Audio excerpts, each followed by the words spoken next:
it has to be Samadhi. In the same way, Samasati, Vayama, right effort, and you go backward. Ajiva, Vacha, Kamanta,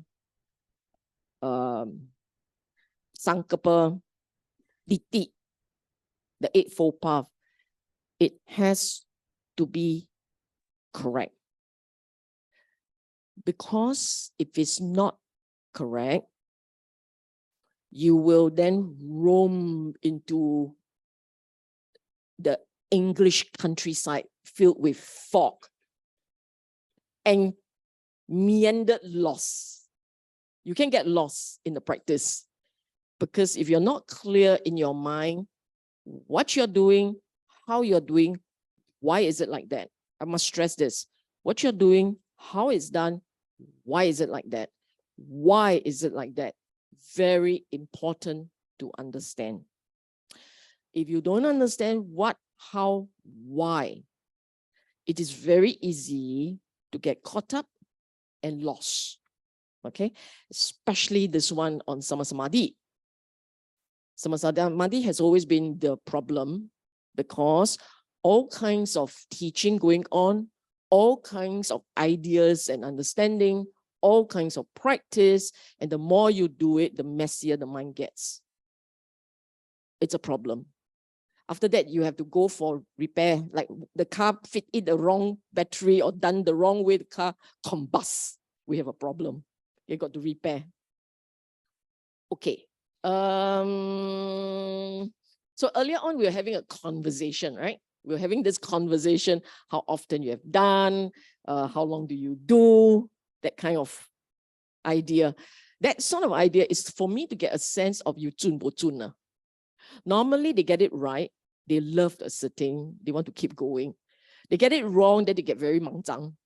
And then at some point, they just give up because it's so difficult. Okay? So hence this earlier conversation. Okay, let's begin. Today, I no need to hurry, I think. I don't have a hurry. I think, okay? By now, I don't need to recap so much already, right? We all know the deal. Just a very quick one. One portion. First portion, nature of reality. Second portion, factors of enlightenment. Why? Very good. You try very hard, very good. Okay. Nature of reality, you have to understand the nature of reality for the purpose of finally wanting to let go of craving. You understand nature of reality not for its own sake. It's not a philosophical exercise. You don't understand nature of reality properly, there is one part of us refusing to let go of craving. We can't let it go. We don't want to. So right view, nature of reality equals right view. Okay? Nature of reality equals right view. Right view means understanding mortality, impermanence, the nature of dukkha, the nature of non-self, etc. See, that's nature of reality. You get that understanding right, at least for a start, must be somewhat right. You get that understanding right, there is a part in you that wants to tame craving. You want to moderate craving. At some point, the understanding is deep enough, you will let go of craving. Okay, it comes in stages. The slow change of you. Okay. In order for understanding to deepen, that's why you need certain mental states present. Hence, factors of enlightenment. Those are mental states. You cultivate enough of those mental states. You cultivate enough of the correct mental states. This letting go of craving becomes more natural. It's not nge lai. Okay, you don't have to like try to let go. You will slowly let go. Slowly. Not so dukkha arya satya, so painful. Okay, what are those mental states that must be cultivated? Faith. Saddha, faith. Second one, sila. Okay, I prefer virya, but it's okay. Sila, I accept. Third one, sati. Fourth one, samadhi. Fifth one, panya. The critical 5 amongst others. Okay, you get these 5 right, the rest will follow lah.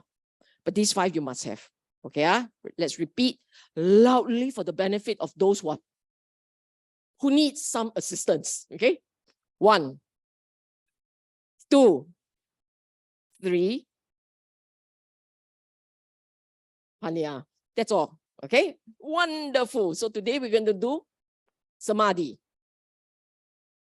Today we are doing samadhi. Everybody online already? Not many. It's okay. Too bad. Never mind, there is a recording. It's okay. These are our learning outcome. This is what I hope you will take away today. Tall order. Number 1, we understand why samadhi is important. We understand why samadhi is. So I say explain importance. It means you, at the end of the class, you are able to explain to another, means you understand. If you can explain, you understand. You don't understand, you explain what? So you're able to explain to another why samadhi is necessary for the spiritual enlightenment. Okay, awakening. Number 2, you are able to describe how to do samadhi in accordance with sutta. I don't want any how version. I want the version in accordance with the Buddha's guidance. So today you will see the sutta, most of them translated by Bhikkhu Bodhi. Therefore, you will need my translation. Because it's about the mind. It's not easy, okay? I spent many years trying to figure out the translation. Okay, so we will be able to describe the practice in accordance with sutta. We will, this is where I come in. Okay, my job here, heavy lifting here. With guidance, hopefully, everyone, especially the ones on site. The ones online are a bit harder because we are separated by a medium. But here on site, hopefully everyone gets to experience a state of mind called samadhi. But I will know only if you're willing to share. Okay, so there will be conversation. You must recognize the state of mind called samadhi. You have to recognize it because I don't go home with you. You go home, you do on your own. You don't recognize it, you got a problem. Okay, and the last one, okay, this is Buddha's order to his disciple. You do it often enough, it comes naturally. Because it comes naturally at will. You want it, it will appear. Okay? Then for those of you who say, I've meditated, there are very good days, I have it very often, you should be able to trigger samadhi at will. You don't have to wait half an hour. This is not slow cooking. Double boiled soup, okay? It should not be, it should be stir fried. It should be stir fried, okay? I don't want this slow bubble boiling. It shouldn't be slow cooking, okay? And at will means in daily life. You can't trigger samadhi as you sit down there. As you sit down there, you watch your breathing, samadhi should start. Then you cannot, my light must be off lah. Then okay, cool lah, quiet lah. My neighbor better not storm in my face lah. You want that kind of condition, how to find? Okay, so you understand, huh? First, you understand how the Buddha taught. You go through the step, you will get it. You experience it, you must recognize it. After you recognize it, go home, practice, recognize it for yourself. Then you do it so often, you go on MRT, you stand in a corner, you don't film people. You just samadhi at the corner. Okay? I know, right? You all should subscribe to Storm and see how petty Singaporeans are. That's incredibly petty we are. Okay, first. Earlier on I said, right samadhi, yes? Buddha actually, in many places, it has been captured in sutta, how he described right samadhi. This is one version. Most of them looks a bit like that, okay? I will take you through, you must understand first. So at this level, you are understanding cognitively, okay? Intellectually. Intellectual. And please don't start reading before I read to you, unless you want to translate them for me. Okay? Don't start reading. No, there is a reason why. Not because I want your attention, but because I need to guide you through slowly. It's easier for you if you follow me through, okay? So in the way that he explained it, there are 4 deepening levels. Deepening levels. The mind goes from a state where it is regular daily life, and slowly it gets into a state where it no longer moves. It's more still. Okay, it gets from a state where it drifts like a daily life, and then slowly it let go of that drifting and it's become more still, slowly. It's a deepening thing, okay? So the first level, what is right concentration? Now, this is Bhikkhu Bodhi's translation. That's why the word concentration appears. Secluded from sensual pleasure, secluded from unwholesome states. These 2 clauses are very important to understand. Many a times people will skip these 2 and go straight into what else are you supposed to do. But these 2 are very important because that is your start point. Your start point is the mind must turn inwards and stop connecting with outwards. Okay? It must turn inward. So secluded from sensual pleasure. Sensual pleasure means your sense bases. Eyes, ear, nose, tongue, touch. Those are your sense bases. These are your doorway connecting the external world to your internal world. So secluded from sensual delights means I must turn my mind away from being distracted by the sense bases. Okay, so that's point 1. Secluded from unwholesome states is the mind. So you're preparing the mind to turn inwards away from sense bases and to go wholesome. Wholesome. Now do you understand why? Every sitting, I will say, put a smile on your face, because if your mouth is smiling, whatever anger you have will drop. Okay? You say, I'm still angry, you put the smile lah. Smile already, anger will drop a bit lah. The bigger smile you have, the more the agitation drifts away. Okay? So that smile is not because I want a nice photo op. It is really because your mind needs to turn wholesome. Some of you, very instinctively, the smile comes, metta comes up. You're good to go. This is your start point. Your start point, this is where I said sometimes people get it wrong. Very often you go and attend a class, you may find the teacher going, you must sit, find the breathing spot, find that spot, find that spot. Then your mind is all caught up with looking for a breathing spot. When you do that, the mind becomes agitated. The second point gone. So if you spend your time looking for the breathing spot, you will find it very hard to calm the mind. That's why earlier practices can go very wrong, very off.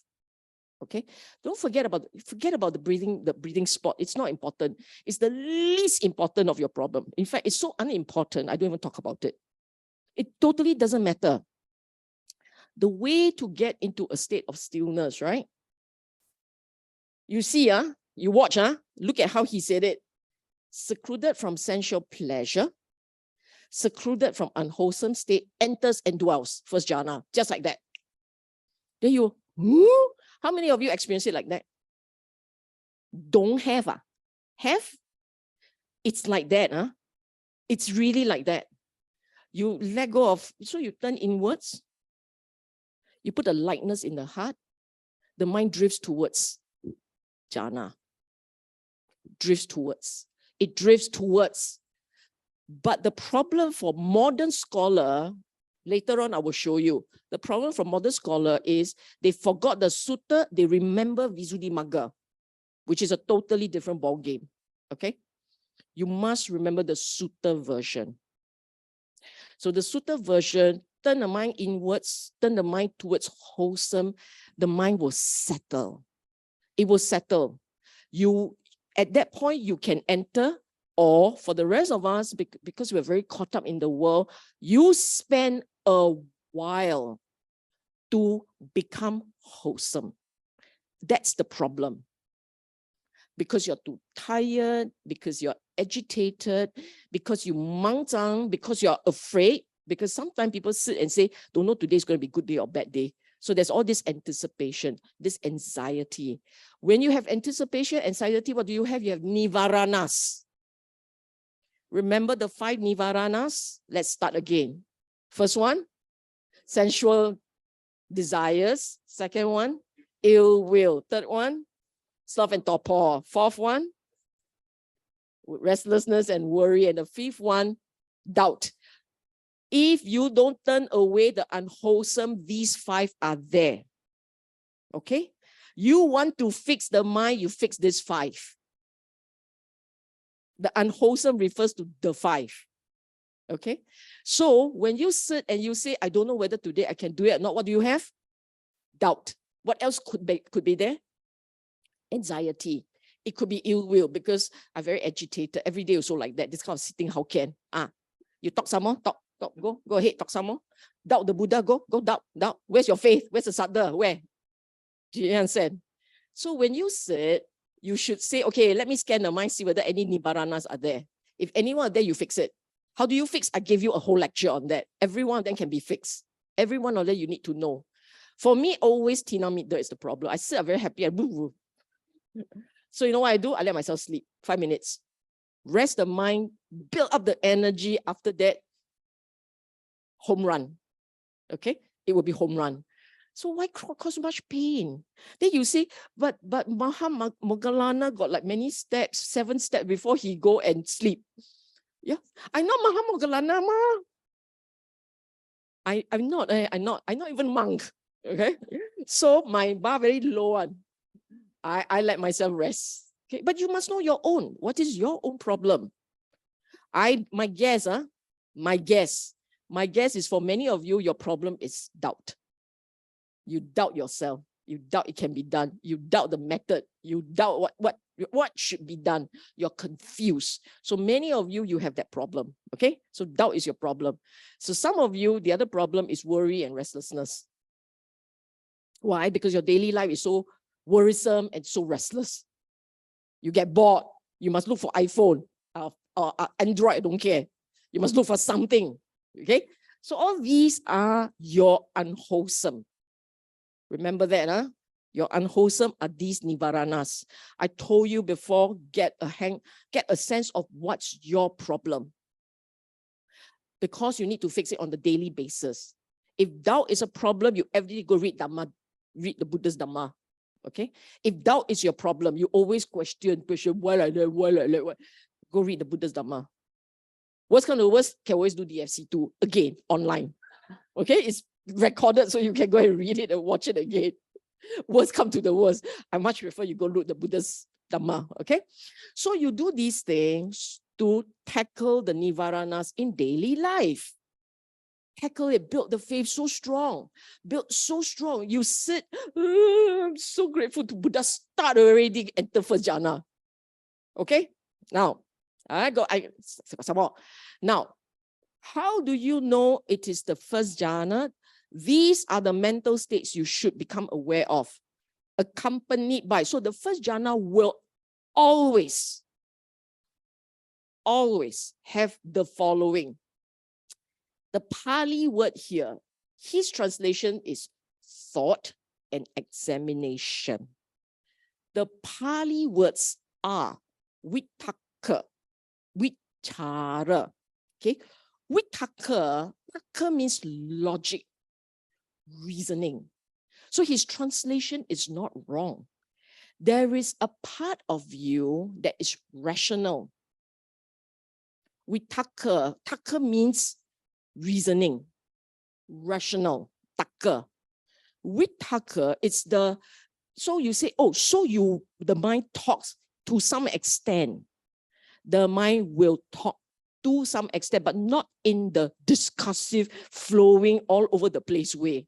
It's a bit more contained. It's geared towards Dhamma. So if your talking is, maybe I should stop talking because if I continue to talk, but it's okay, as Sister Sylvia said, got talking going on, ma. Dhamma, which part is Dhamma? So if you say something like, I can see that trying to settle down is tough because the mind wants to talk, that's a bit more Dhamma. So I will teach my mind to calm down, stay with the body, stay with the breathing, stay on here, don't drift, stay here. That is okay. That version is okay. It is directed. It has an intention. Must have directed intent. I direct the mind to stay with the breathing. Or it chooses to metta, also can. Metta means maybe it's like I'm very grateful to be here, to have the opportunity to practice. I feel goodwill to all. May all be well and happy. Something like this, okay, directed. That's vitakka. Vichara means you keep repeating it, stay within that. Don't so creative, write a whole page of essay. Okay? Keep the talking in a confined way, a few lines, but stay focused. Vitakka, vichara. Vichara means go round and round. Okay? So stay focused, stay on that conversation. So when I first started re-examining the teachings on on Samadhi, right? I did this when I was in Yangon. Every weekend I was doing this. When I first started, how do I come to realize it's like this? Because I understand the word vitakka, vichara. I understand those words. And what I did was, I said, look, if I were to do it in accordance with my understanding of what will it work? It worked. And the words I used were, keep focus on the body, stay with the body. It's 2 lines. Stay with the body. Stay connected. Stay mindful. Stay with the body. I was doing this. After a while, the mind goes still. So it works. It is like that. Vitakka is like that. Vichara is like that. But it has to be leashed. You cannot let it drift. Don't halfway through, oh, my window not closed. Cannot like that. Like this, you break the flow already. Okay? So you can say, stay with the breathing, stay with the breathing, stay with the body, watch the contact point. You can say things like that, but it's all deliberated. It's deliberate. Deliberate. Understand? No question here. And automatically, the mind, the body, if it is calm enough, quiet enough, the body will start to feel good. It's automatic. How you experience that body delight is you and your body. but it will feel good. And in many cases, also these are the different types. You don't go and imagine one type only. There are many different types. But it's the body that feels good. You know, when I conduct a guidance, right? When I guide, I always say, your body must be relaxed. It must feel good. It must feel comfortable. I kept saying that. Why you think I say like that? Well, I want you to sleep, is it? No, your body needs to settle. Because your first, it's called Rupa Vachara. This meditation guidance is called Rupa Vachara. Rupa is what? Body. It sits on the body, resides in the body. Use your body to keep the mind quiet. Okay, the body to hold the mind. So for those of you who think, wow, this is so slow, I really go to the mind. Bye-bye. You go to the mind, you could be lost.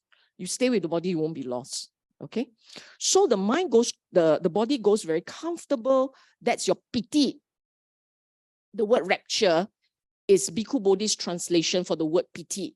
So vitaka, vichara, piti, sukha. Piti is the body feeling really good. Sukha is the mind feeling very good. So you will have both sense of comfort and shockness in the body, sense of quiet and happiness in the mind. Just the first jhana alone is enough. But you want to go the rest of the way, follow me. Okay. Subsiding of vitaka vichara. So at some point, because talking is gross, it's heavy. So this talking, right? Body still, body quiet, body still, body quiet. That talking, that one is heavy. At some point, you don't feel like it. That's why it stops. It subsides. By itself, it will stop. If you don't stop, and you still keep going on and on about stay with the breathing, stay with the breathing, stay with the breathing, it will not, the mind cannot lift, cannot become lighter. So at some point, when the body is relatively comfortable, you're feeling really good, stop talking. You just let it fade away. Okay. Then you just watch. Now you can watch your body. Body is vibrating really. Your body is feeling really good. It feels shook. Use it. When this habit stops, you will enter and dwell in the second. And in the second, now, I rarely put in Bali word unless there's a reason for that. I don't like this translation. The word internal confidence. Okay, sorry. This is not translated by Bhikkhu Bodhi. This is translated by his teacher, Nyanamoli. Okay, this is Nyanamoli's translation. The word internal confidence creates a certain idea. But the Pali word, right, ajatang is myself, oneself. Sampasa danang. This word actually means peace, tranquility, serenity, quiet. Okay, so it's an internal, it's a sense of calm. A sense of calm and quiet will arise. And the mind starts to come together. The translation, unification, like chetaso, the mind, so it comes, this word means it coming together. It becoming more concentrated, more focused, more concentrated. And it has no thinking, talking. You no need to keep going on and on about body still, body quiet, body whatever, right? And this is a certain, you still feel the pleasure in the body. You still feel it. You will feel it. You feel good. You feel quiet, happiness. So you have calm, you have focus, you have quiet happiness. And you feel the body. You still feel the body. So your body feel really relaxed. If you're upright, you don't even have to try. It will be upright by itself. Okay? Everybody got it? You know what? We will come back to this later. No point you learning so much. Let's just get to one. Okay? Let's just have you sit quietly and experience the early one. Okay. Lights off. Anybody want to go toilet? Just go first. I'll wait for you.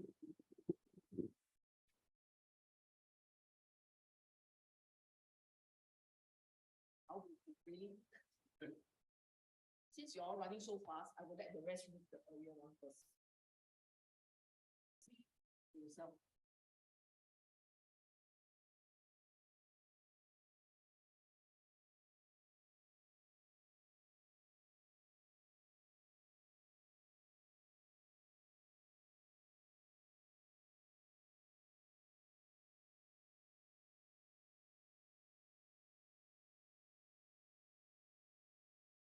So what anticipation? Can everyone just relax?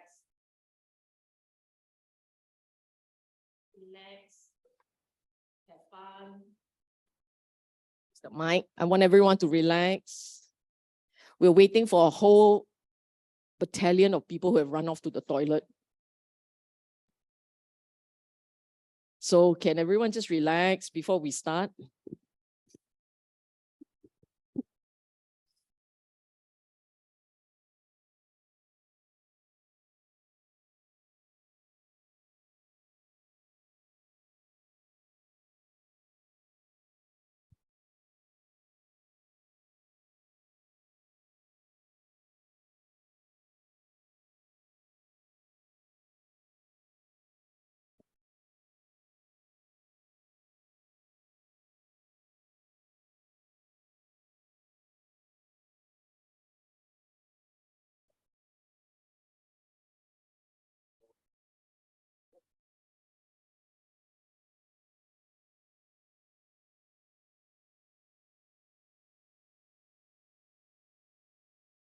We have more. We have others at the back. So for those of you who are here, why don't you get started?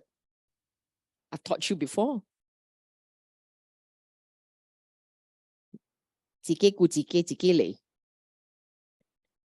Relax. Be comfortable.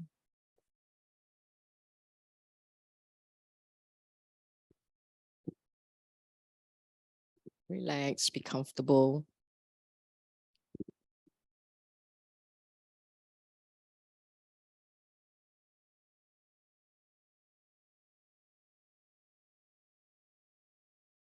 Just know what to do, right? Switch off handphone first.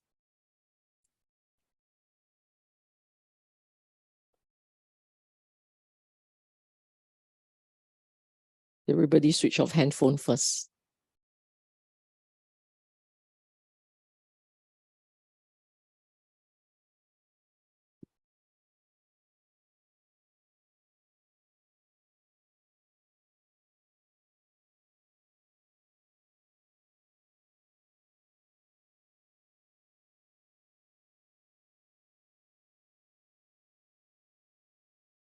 Now,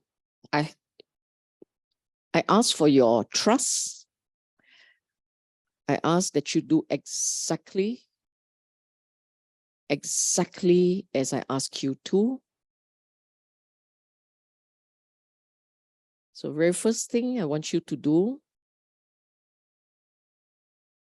is adjust your body. Okay? Make sure it's comfortable. Tweak a bit. Be comfortable. That you close your eyes. Close your eyes. Deep breath. 3 deep breath. Deep in. Slowly exhale. Deep in. Slowly exhale.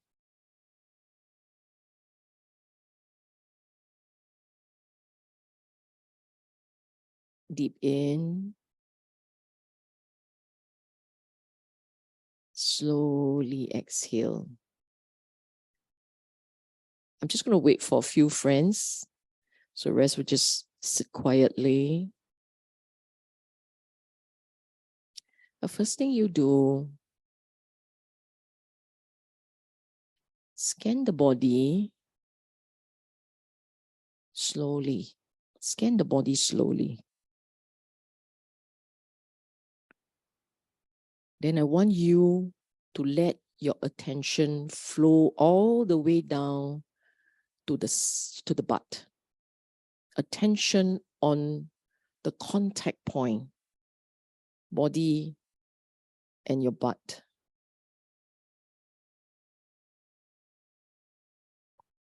You become aware of the body. Body is straight. Body is comfortable. Body is strong. I want you to feel the weight of this body. Feel the weight of the body. There must be a mental image of this body. Feel this body. Strong, straight, comfortable. You are aware, very clear in your mind. Body. Rest in the body. Feel very comfortable with the body.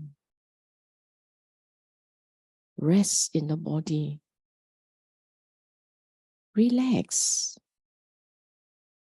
The mind must relax. Smile. Happy with this body.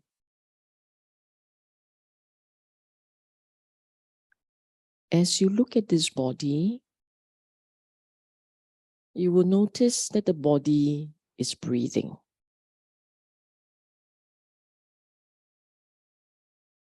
So I want you to look closely at the body breathing.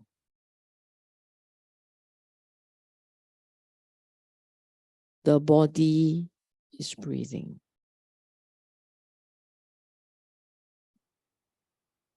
You must be aware. Body is breathing. Body breathes in. You note deep breath or shallow breath. You know. The body is breathing. Sit with the breathing. Sit with the breathing.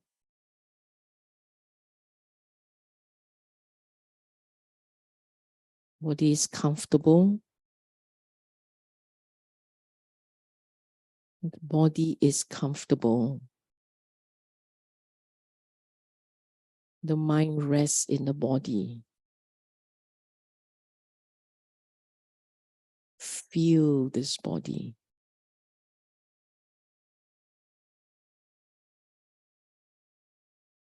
If you've not put a smile on the face, do it. A smile that comes from within the heart. Smile that comes from the heart.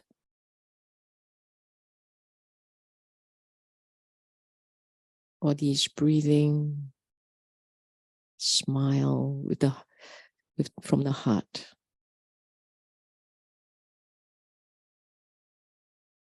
Now you stay with the breathing.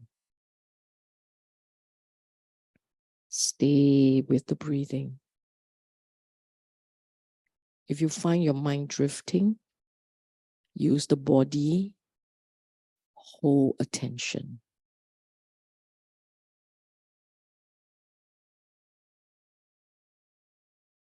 What we are doing is the Vitakka Vichara.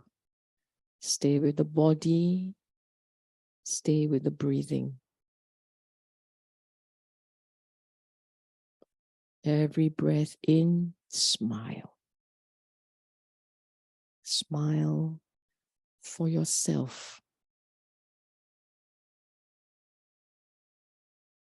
Every breath out, it's a smile to the world. So you should be feeling very good, feeling very calm.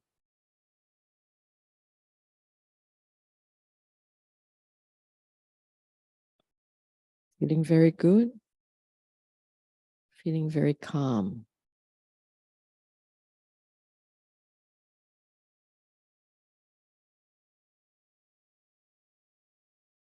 If you feel sensations in the body, wherever that sensation is, I want you to expand the sensation, make it grow. You feel the body, you feel the body, you feel any sensation, let the sensation expand slowly, slowly. Any sensation, it's very pleasurable, it's simple, it's quiet. You can feel the sensation, you let it expand.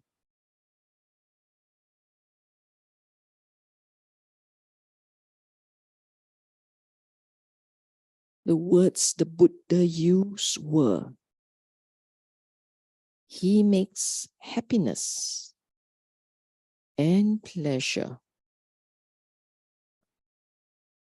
born of this mind turning inwards.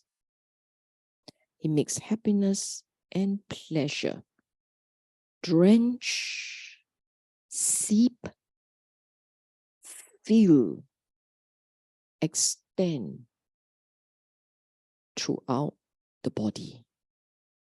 So whatever pleasure that you feel, whatever pleasure you feel, let it flow through your body. Drench. So soak your body. The pleasure soaks the body.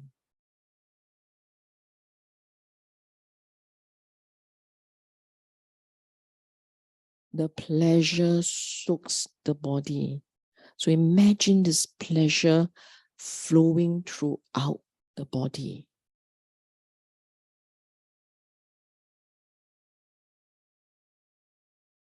Feel the body. Breathe in, flow through the body. The pleasure that fill and extend throughout the body.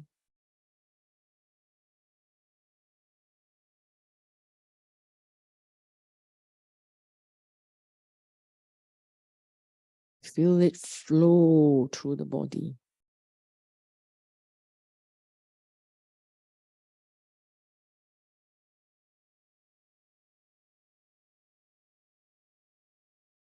Flow through this body. Just breathe in, feel the joy. Feel this body.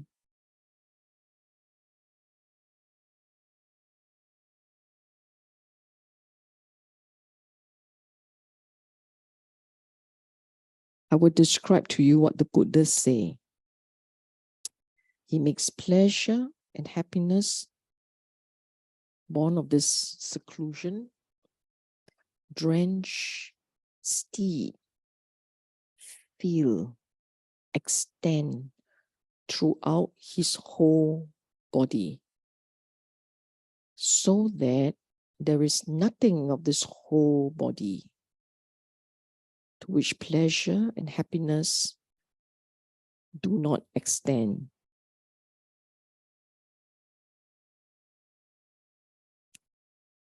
Just as a skilled buff man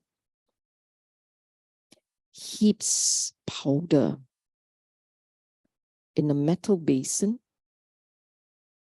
and sprinkling it gradually with water, kneads it up till the moisture wets his ball of buff powder.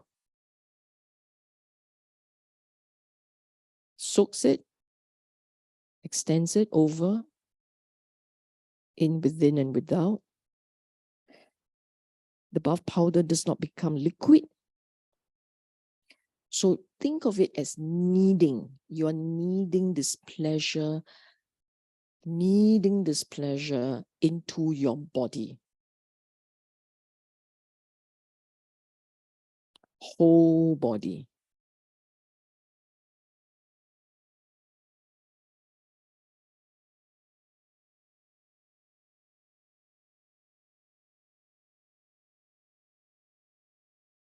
Okay, I'm going to take you out of this.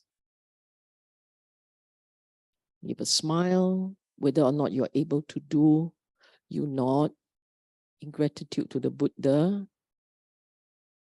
Bow deeply in your head.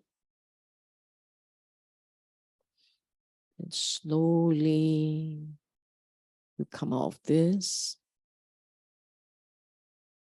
ending with 3 deep breaths. Wriggle your fingers. Then you open your eyes.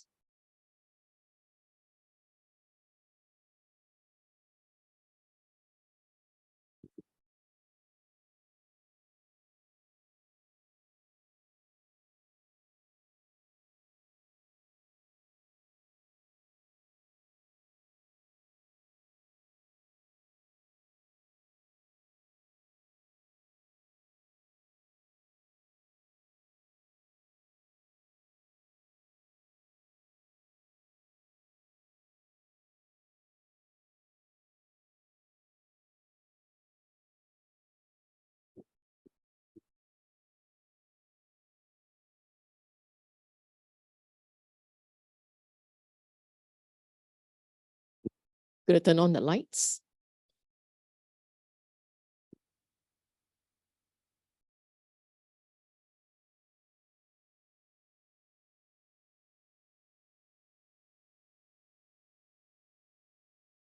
Okay.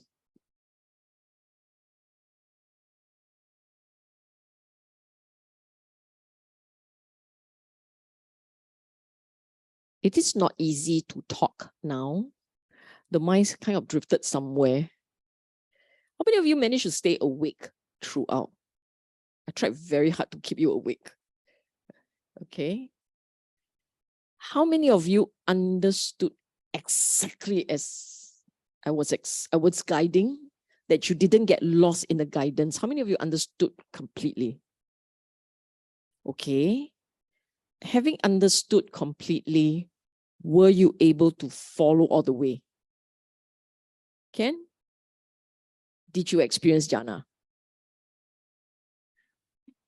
See me. Did you experience jhana? Okay, say.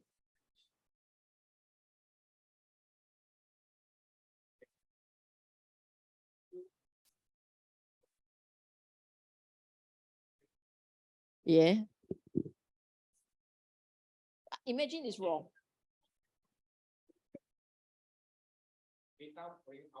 Ah, okay.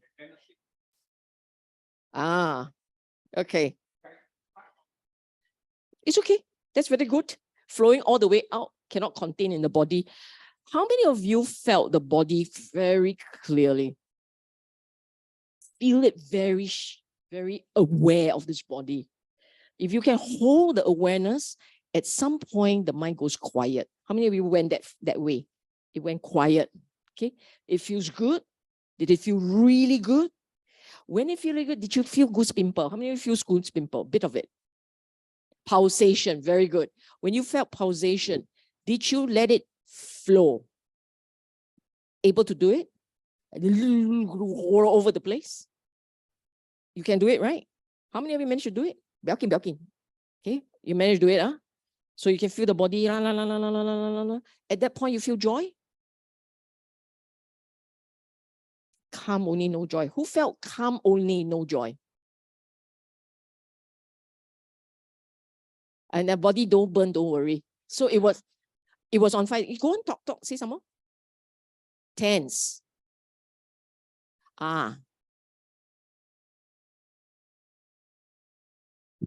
Okay, so no more thoughts, but very aware. Okay, you will need the very, very clear awareness. Would you be able to experience it? Clear awareness, just very aware. This is only the first. I didn't take you anywhere. But some of you may have gone off somewhere. I don't know. But in the Botian way, run so fast. Okay. Some of you may have kind of drifted into another level already, but I don't know. I will tell you, we will go along. I just need to know from you, did your mind drift? Drifted, you didn't stay with the body. Were you able to stay with the body? Okay. Okay. Okay. The part where I said, like the bath man wetting the soap, now basically you are allowing the awareness on the body to grow. The joy to grow, the joy. Allowing this joy to expand and flow in the body. Did you manage to do that?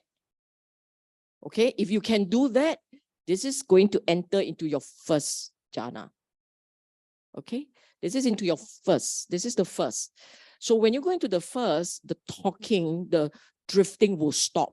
It will automatically slow down, and then it kind of the awareness kind of just there for a while. You were able to do that? This is in the sutta, enter and dwell in the first. So dwell means without effort, it will just be there. Okay, the awareness is just there. This is how you do it.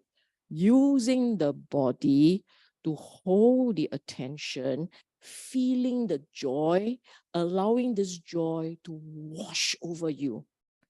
And you keep holding on to this joy.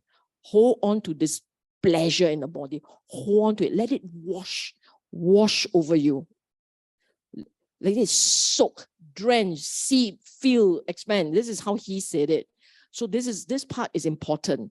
The mind, what is the mind doing? The mind is holding on to the awareness, experiencing the body. This is building awareness, mindfulness. So holding on, building mindfulness, using the pleasure to keep the mindfulness going.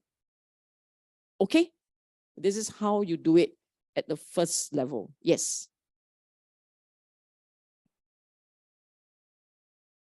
Can, but why would you want to do it? Okay. Okay, so if that's all you want, that's okay.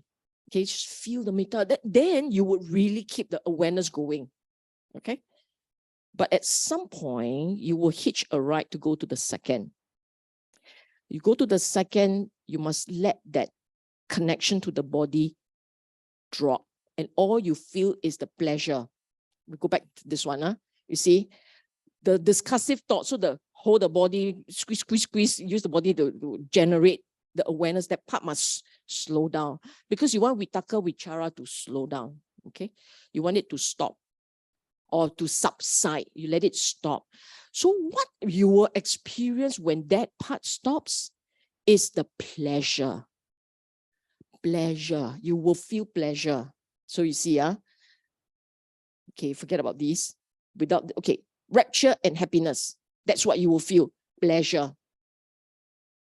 And the pleasure is the result. So some of you would have gone up to the second already, just feeling the pleasure, just feeling it. At some point, then the analogy that the Buddha used changed.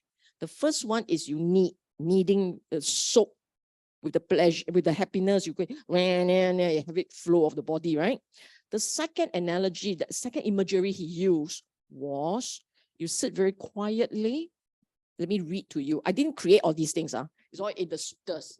In case somebody go out and say that advertise Sister Sylvia teach differently. I read to you what he wrote.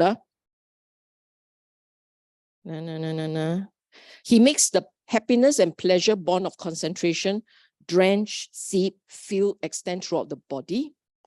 And there is nothing of this whole body to which the pleasure, happiness, bond of concentration do not extend. So the second one is allowing the pleasure to wash over you in a big way, okay? Soak all over. And the analogy he used was just as though there were a lake whose water well up from below, having no inflow from east, west, north, south. There's also no outside coming in, not external coming in, not replenished by the sky with showers.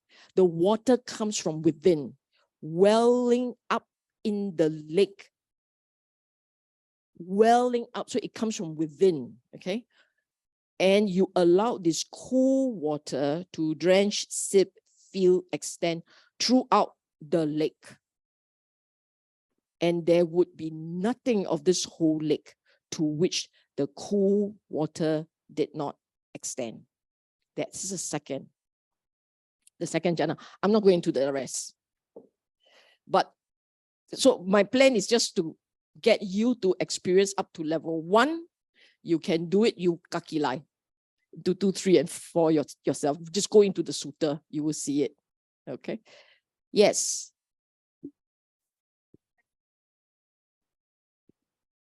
Remember this mic. Sister Sylvia. Yeah, it's the feeling of happiness, like, I don't know what, like the closest description I can get is like, oh, I got 100 marks in my exam. Then like, then I cannot control and I feel like I want to smile. Let it feel. Let it just well up. So I shouldn't reject this kind of. You shouldn't reject this kind. You just let it well up. This is called welling up from within. This is where your engine has started, and your mind is essentially feeling very joyous. And the more you feel it, the more it explodes. Okay? We're good? Yeah. Okay. Now you have conversation. I want you all to get into your small groups. Make sure that in the group got a mixture of both types. The ones who had a really good sitting today and the one who kind of struggled a bit, that's okay. But mixture of both and have a conversation. I want you all to describe, keep the group small. I don't want 5. I don't want dominating the conversation. I want the group to be small. 2, 3 people a group, so you have time to talk. Can? Have your conversation.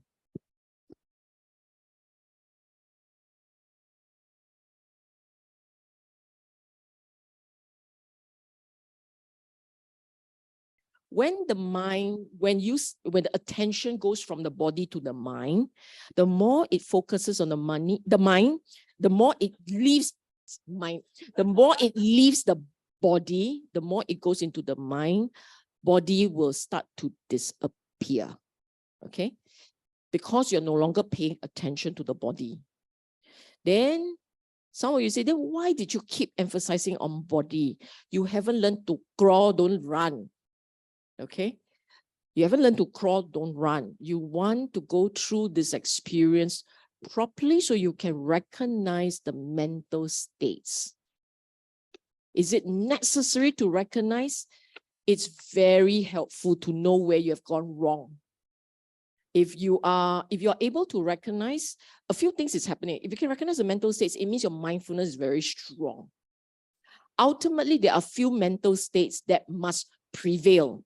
The joy, the pleasure, those are incidental. They are tools. The joy, the pleasure, they are tools. Tools to help your mind become more focused, your attention to grow. They are tools. Repeat, pleasure, joy, the rapture, piti, the rapture in the body, the delight in the body. That one is a tool to help focus the mind, focus attention. But the one that you need for enlightenment, the one that you need are mindfulness, clarity, mental clarity. Mindfulness, and the fantabulous one, which I love the most, upekkha. That's the hardest. End stage. At the height of the stillness, upekkha will arise. But we don't go there yet. Okay, we just focus on mindfulness and mental clarity. So I don't want you to run too fast into the mind, becomes still, and then you lose the mental awareness or the mindfulness.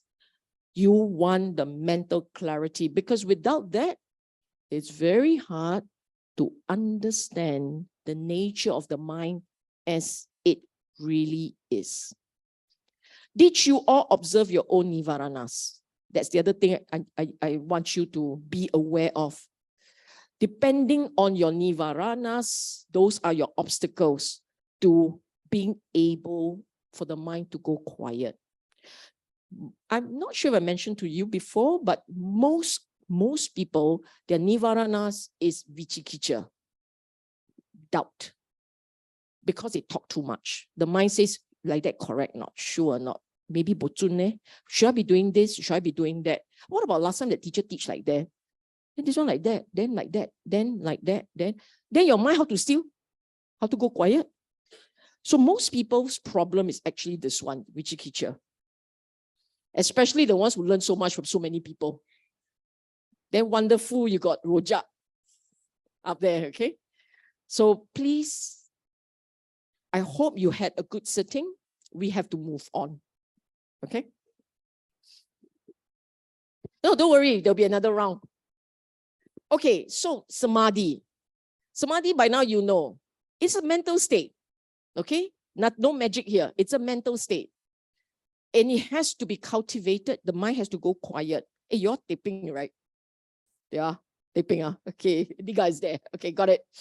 Cultivated, developed, because that's the one that will get your mind to go sharp enough to recognize what's going on, to recognize, to understand. Subsequently, you need to apply, make choices about how you lead your life. So you need Samadhi as an enabler for the mind to know what's going on, okay? It is also called, Samadhi is also called a methodology. It's a framework, it's a method of training that enables you to experience jhana. Jhana is no magic. Jhana is also not magic. Jhana is a mental states. Is a description of a galaxy of mental states that comes. So I talk about the Sutta version and the Visuddhimagga version. Visuddhimagga, don't know why. It is a, should we call it a commentary? It's not really a commentary. It's a, which century is that? 4th century? 5th century AD. So it's many hundred years. Easily 700-800 years after the time of the Buddha. It came out in Sri Lanka. Claims to be from an earlier text, don't know. But Visuddhimagga, if you look at how they talk about jhana, it's like men walk on water type. Literally, men walk on water. You start to have images and all. No need. Let's just go with the Sutta version. The reason why I would caution people from getting too excited about Visuddhimagga, right? Because it's very cheap. If you go by the Visuddhimagga version, most people will find it impossible to experience what the Buddha called jhana. Impossible. Okay? In my entire life of practice, I've only experienced it a couple of times. And in my mind, it's impossible. It's too hard. I can't even teach that. And I don't see why that is so significant and so important. It can be done, but I don't see why that is. It doesn't change the way I understand the Dhamma. So I would rather not go there. Why scratch your nose like this? It's the same thing, right? Like I used to say, why is it don't go by the sutta when it's just like that? Why do you have to like do that and no, I don't know what else you do. No point, right? Because what we want, what we are aiming to get, is a state of mind clear, very clear, able to remember, able to reflect. Okay? Because the Dhamma is a set of teaching. It's a set of teaching. This set of teaching is explaining to us why our daily mind cannot but experience dukkha. It's a set of teaching explaining why we experience dukkha, why we feel so stressed and burdened. So in order for you to get it, you need to first understand those Dhamma, description of the mind, and your own state of mind. Your mind should be aware, clear enough to see the difference, and then know what choices to make to tweak your daily mind. Tweak it in a way that it becomes more relaxed, less dukkha. It tweaks. So there's a whole bunch of things that your mind, your daily mind must be able to do. It must be able to let go. It must be able to stay wholesome. It must be able to recognize the Dhamma, so it will apply the Dhamma in daily life. People scold you, your mind should automatically go into a state of, it's okay, present, I don't want to take back. You must be able to say all these things. Instead of go back to your basic habits and like, say me, I say you back. Let's say each other. And we play tennis ball, right? Tennis like that. Not like this. So Samadhi, the quiet mind, is that state of mind that allows you to take one step back and hold the line. Stay wholesome. Stay, manage your craving. Tame your akusala. All these things, all of the above. Okay? Bhante Ji, the term Samadhi comes from to collect, bring together. So generally translated as concentration. It's bringing the mind together, bringing awareness together, okay?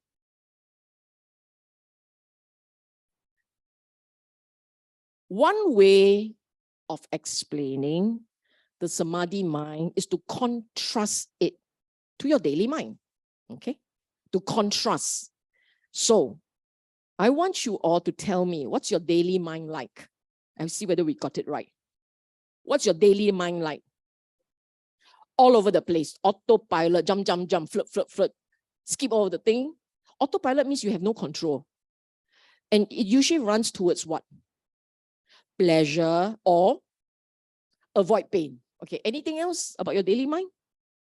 It's forgetful. It's very noisy. Samadhi is the opposite. Okay? Samadhi is the opposite. Your daily mind, very easily stressed, very unbalanced, it jump all over the place, capable of great goodness, but sporadic and episodic. Like very, very deep. Oh my gosh, metta to all.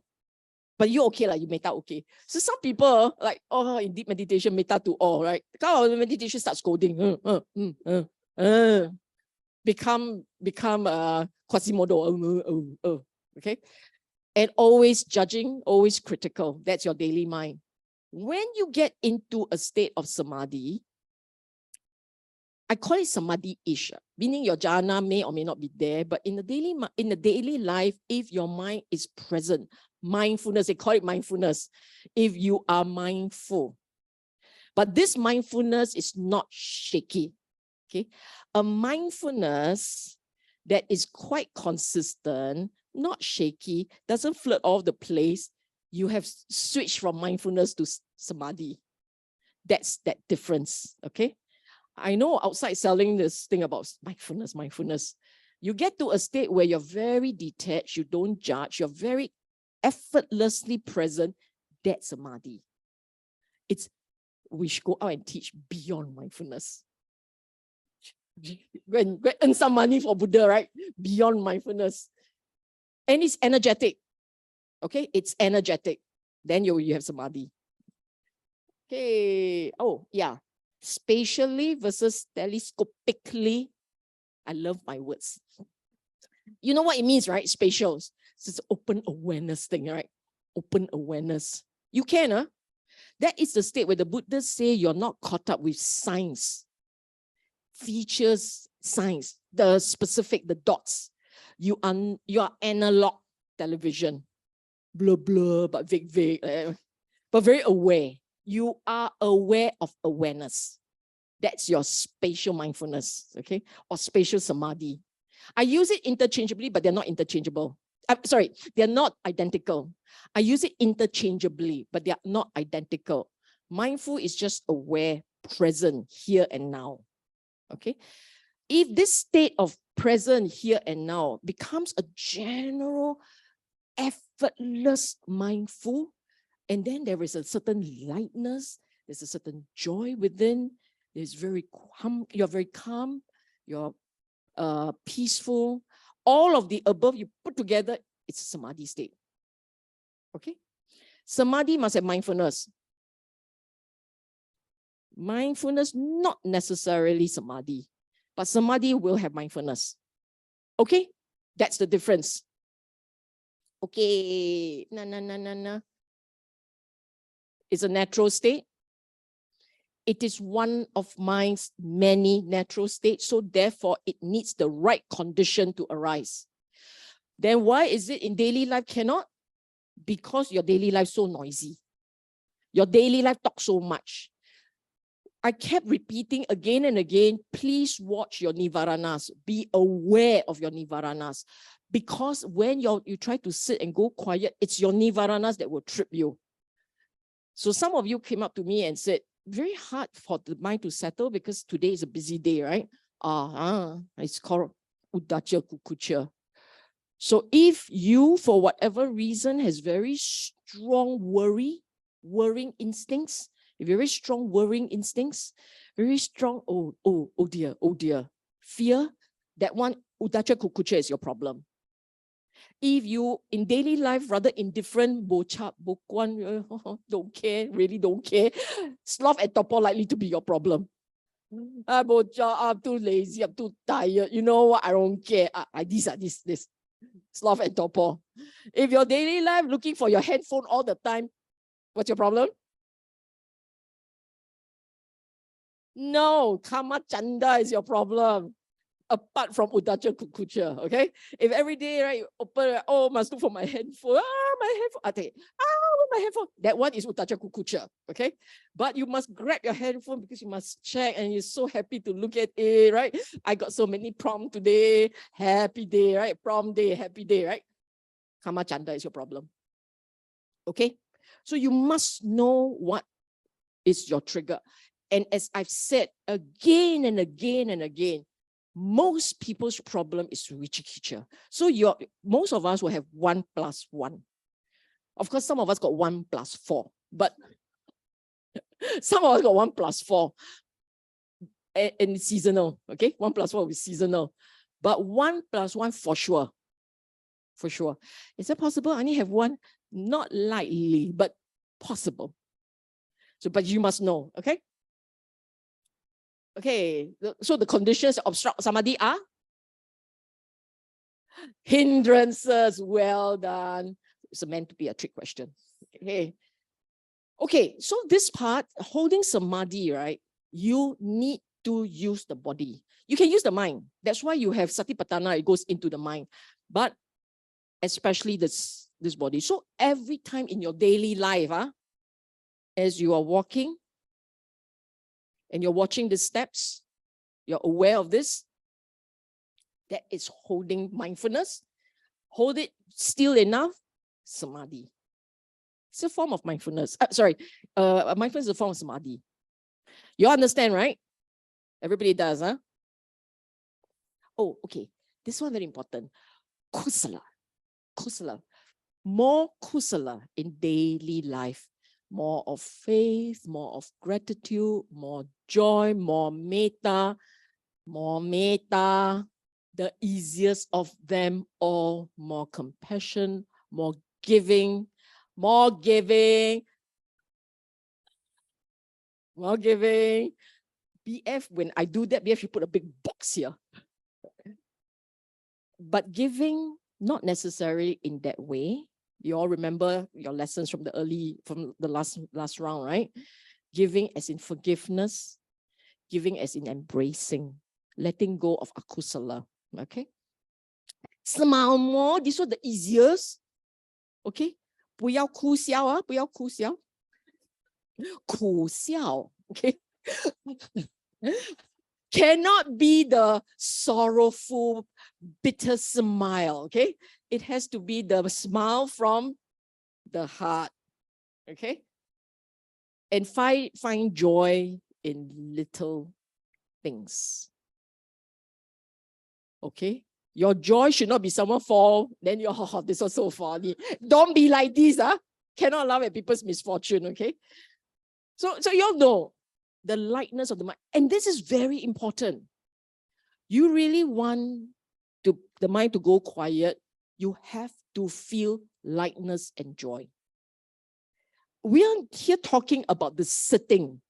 I'm telling you, if you can find joy in little thing, then not even in meditation, this is what we said earlier, triggering samadhi at will, right? How often you can do it, how quickly you can do it depends on how much you smile. How much you smile, okay? How much you genuinely smile from the heart, okay? Oh, I tell you what, shall we take a break here? We take a break here. I know my break are all over the place. I am aware that today's class will be, oh, no rowdy. Will be one of the hardest to get it. Certain mental states has to be experienced for yourself. Okay? Samadhi is a mental state that you have to experience for yourself. So I've been scratching my head how to help an entire class experience the mental state. And if you don't experience it, it's theoretical, what it's supposed to do. Okay, so the what is samadhi is extremely important to help guide you there. Some of you experience it, some of you couldn't. Normal is the way things are. Okay, that's the way things are, but it's okay. But at least this version not so difficult. Okay, now, why samadhi? In many suttas, the Buddha talk about the importance, the benefits of samadhi. In this particular one, it's really cute. He's using an analogy, and I like all these analogy because it makes things clear. He said, gold has caused corruptions, meaning whatever is gold has all kinds of stains, sand, soil, gravel, panna. Pours it into a pan, they will wash it, rinse, clean it. When that's been eliminated, you have medium corruption. In other words, when you first take out gold, there's all kinds of things there. You wash it well, you will still have fine grit and coarse sand. You wash some more, there will still be fine sand, black grime, just black. You go wash some more, finally, only gold dust is left. That's when you can do things with it, okay? The goldsmith will place the gold in a crucible, blow, melt, smelt. Still, the gold is not settled and the dross is not totally gone. At this stage, this gold is not pliable, workable, or radiant, but it's brittle at this stage, not completely ready for working. But you keep doing it. It keeps on blowing, melting, smelting. At some point, the gold becomes pliable, workable, radiant, not brittle, now ready to be worked. You hear that, huh? The same way you deal with the mind. In the same way, A mendicant means Sujato's translation, committed to the higher mind, has caused corruption, bad bodily, verbal, mental conduct. A sincere, capable mendicant gives these up. You have to give up your akusala, the obvious one, the ones that requires precept to hold in check, okay, the obvious ones. But you give those up, eliminate, obliterates them. When they've been given up, then there are the middling ones, sensual, malicious, cruel thoughts. Okay, you will say, huh? Then the first one is what? Speech and action. By the time something unwholesome come out of your mouth, it's been there for a long time. The anger has grown out of hand. The greed has grown out of hand. Jealousy, resentment, whatever. It will build in the mind, then it will come out. It will be let loose. So he said, you get rid of the ones that is the gross ones, the most obvious one, the ones that come out of your mouth. So minimally, as practitioners, our words shouldn't be too hard to hear. Okay. Then comes the ones in your mind, the sensual, malicious, cruel. You remember under right thought, the Buddha say right thought, nekkhamma. What's nekkhamma? Renunciation. Aviyapada, non-ill will. Avihimsa, no cruelty. So this is the one. You want. What do you want? You want all those sensual delights. You learn to let go of the sensual delights. You learn to let go of unkind, uncharitable thoughts. And you let go of the cruel ones. So the cruel ones basically is you wishing ill on another. You don't like the face? I hope you fall. That kind of. Okay, so I'm very mild. I'm very mild. I only want you to fall. I'm more cruel. I'll be like, I hope you die, right? Those are the cruel ones, okay? So you get rid of those. In your mind, don't be vicious, be charitable. Don't be cruel. Don't wish ill on another, okay? So you will let go of those. That's how you will go like, okay, well, these are not difficult. I got to find one. You see, thoughts of family, country, being looked up to. In other words, these are the ones which most of us would have. I hope that you will like give me face, give me some face. We're not asking for respect, just asking for face. Right? Give a bit of consideration, be a bit thoughtful. That's all you want, but it's about you. So those are also what the Buddha will consider. You're caught up. And all of us are caught up with family, people we love. So he said, you also give those up, okay? At some point, you start to let those go. When they've been given up, eliminated, only thoughts about the teaching are left. Only thoughts of the teaching. Now, that immersion, that samadhi is not peaceful or sublime or tranquil or unified, but they are held in place by forceful suppression. What does it mean? It means you guys now, daily life, you try and remember the Dhamma. You try and recall the Dhamma. In sitting meditation, you try and remember the Dhamma. You try and recall the Dhamma. Better than in sitting meditation, my window not closed, my baby not fed, do not eat what, cook what. Okay? So when your mind is forcing, or you are forcing the mind to stay with the Dhamma, stay with the Dhamma, stay with the Dhamma, not good enough. That's what the Buddha is saying. Okay? But there comes a time when that mind is stilled internally, it settles, it unifies, it becomes immersed in samadhi. That immersion is peaceful, sublime, and tranquil. It's not held in place by forceful suppression. This is the natural state when the mind has let go.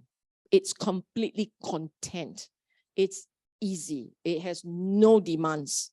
It is just happy the way it is.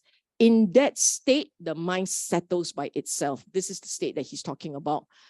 So, but it has to be a state that comes on because of understanding, insight, and wisdom. You understand? Not really. This is where the sutta you'll be captured as, and the bhikkhu did not say sadhu. Because they're not sure what is going on. Okay.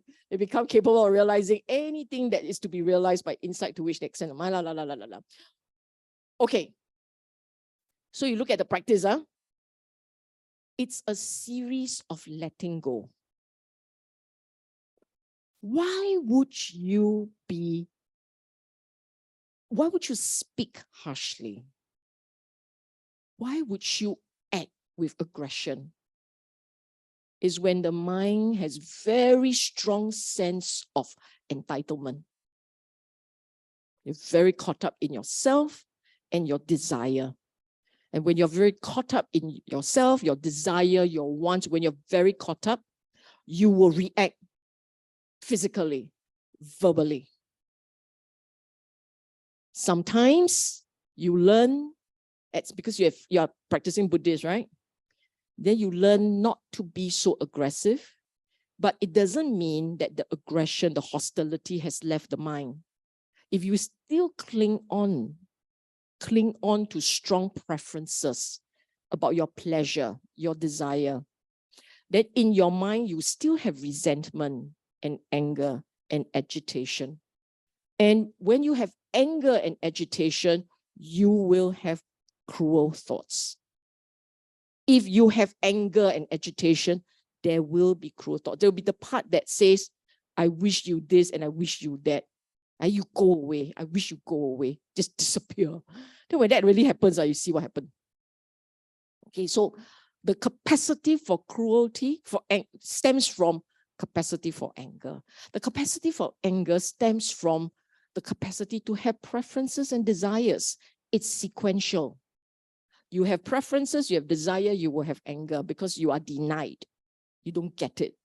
You're not getting what you want. When you don't get what you want, you're capable of lashing out. That's when cruelty comes in. You understand that part, huh? This is the flow. However, if you still have attachments for anything, you're the most wholesome already, but you still have attachment. So you have attachment for individuals, for ideals. You may feel compelled to defend the Dhamma. It means you still have attachment. When you have any form of attachment, that particular attachment will lead to a state of unsteadiness. Okay? That is why in meditation, in sitting, it doesn't come so naturally for you because you have attachments. Even if you're attached to the practice, I just want to understand Dhamma. I am attached to practice. That is an attachment. That also means in your sitting, it can shake. It will be shaky. It can be. Okay, so the next one is on the Dhamma itself. Four Noble Truths, Eightfold Path. Tilakkhana. The mind is into Tilakkhana.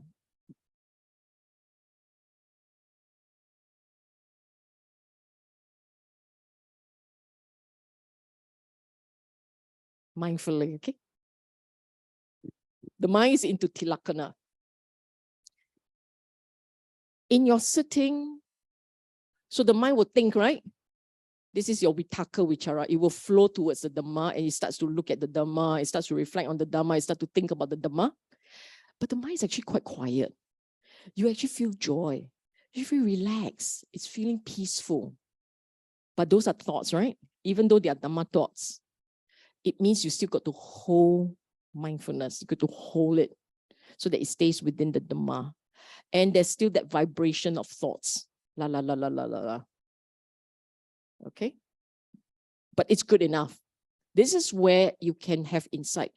But the deepest of insight is when you let go even the Dhamma. You drop it. Then you are aware of just pure awareness. And you don't talk. At that point, you happily go, what is this, huh? Gone. Don't talk. Be aware that when the mind has let go of anything, there is just mind, awareness, pure awareness. Okay? Okay. By the way, this is not one sutta. It's in the book of one. So the paras are all very short. It's a book of one, starting with this one, 1.563.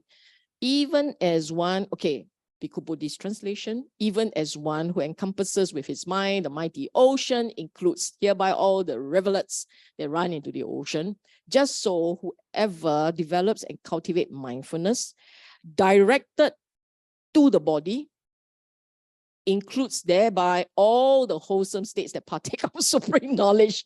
You translate it. You'll be like, huh? Okay, so what basically this is saying is that if your mind is just mindful of this body, in that state, it's wholesome. It's just aware of the body, aware. In the state, it is wholesome. That's it. And in that state, if you have understanding, that's enlightenment, nibbana. Using the body with mindfulness. Then you say, how? Step by step, step, step. The day will come when you get it. But let's go step by step.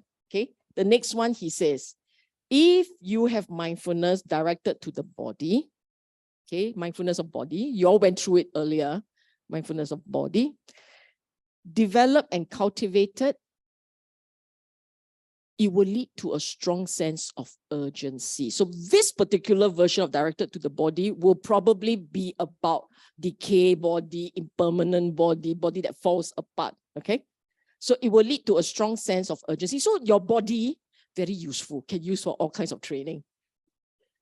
It is of great benefit, great security from bondage. In other words, if you can let this body go, if you can let it go, because you see it rotting, right? You see it falling apart, you know it is mortal. It will die. So once your mind accepts that, then you let go of craving.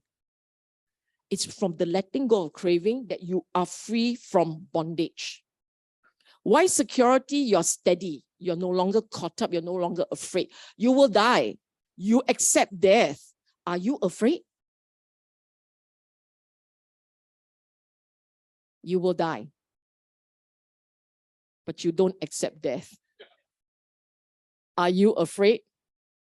Yes. You will die. But you accept that. Are you still afraid? No. If you're no longer afraid, that is security, isn't it? If you're not afraid, you feel secure. You feel okay. Okay? If you don't accept, so the reflection, mindfulness of the body is to reflect on mortality, reflect on it falling apart, reflect on it rotting, different stages of decomposition. That's your reflection.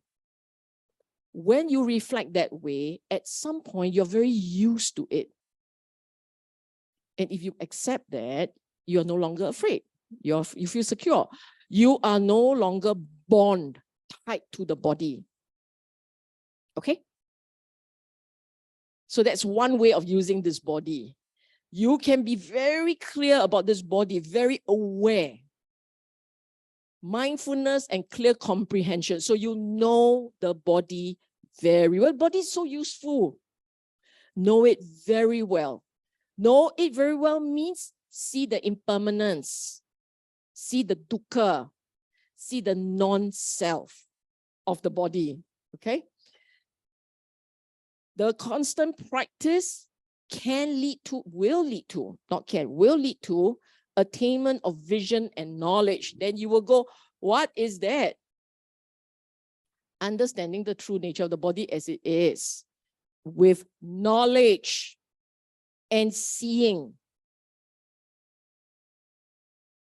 Okay, let me ask you, we sat through just now on the mindfulness practice, right? We did a round of Samadhi, right? All of you went through, right? For those of you who had mind going very quiet earlier on, going very quiet, For you, that is a taste of Samadhi, yes? Now you know what Samadhi is, right? If I use the word vision and knowledge of Samadhi, do you understand? Yes or no? Because you experience it, so there's a vision, then you know what happened, that's knowledge. Get it? Alamak. You have an idea, right? You have a vision of it, yeah? You know what happened, right? Then, after you know what happened, there are two different things, right? You have the experience, so that's a vision. There's an idea, okay? But if you have no knowledge, you don't know how you got there. Yes? Knowledge means you know the steps, you know what to do, you know the what and the how. Vision is the experience of it, the seeing of it. Get it? Remember this, huh? The Buddha always used this word, vision and knowledge. That is to show you how brilliant he was. Vision is you see, you experience, you recognize. Knowledge is you understand what was going on, how it happened. Is it possible to have vision and no knowledge? Yes or no? Yes. Is it possible to have knowledge and no vision? Yes. Okay, good, wonderful. Okay. Oh, I forgot mindfulness and clear comprehension, knowing what's going on. Okay. Pleasant dwelling in this very life. Do you understand? Did you all still feeling remnants of the Samadhi joy right now? Don't have ready, seriously. Do you still feel it? Yeah, no, I want you to sit where you are, sit there. Smile. Feel it again. Can feel it again? Can or not? Alamak. Okay.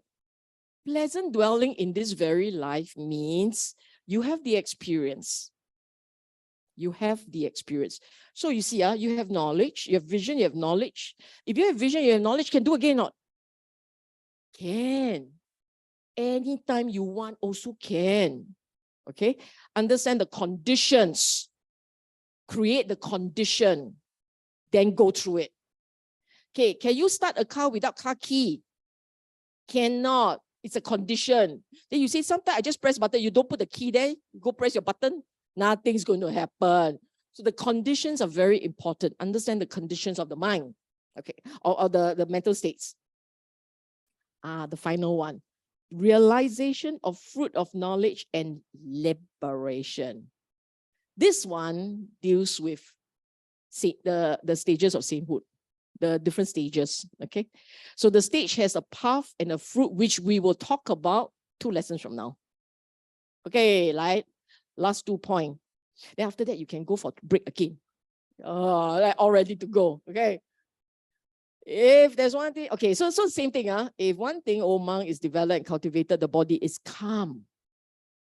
The mind is calm. Your vitakka quietened down.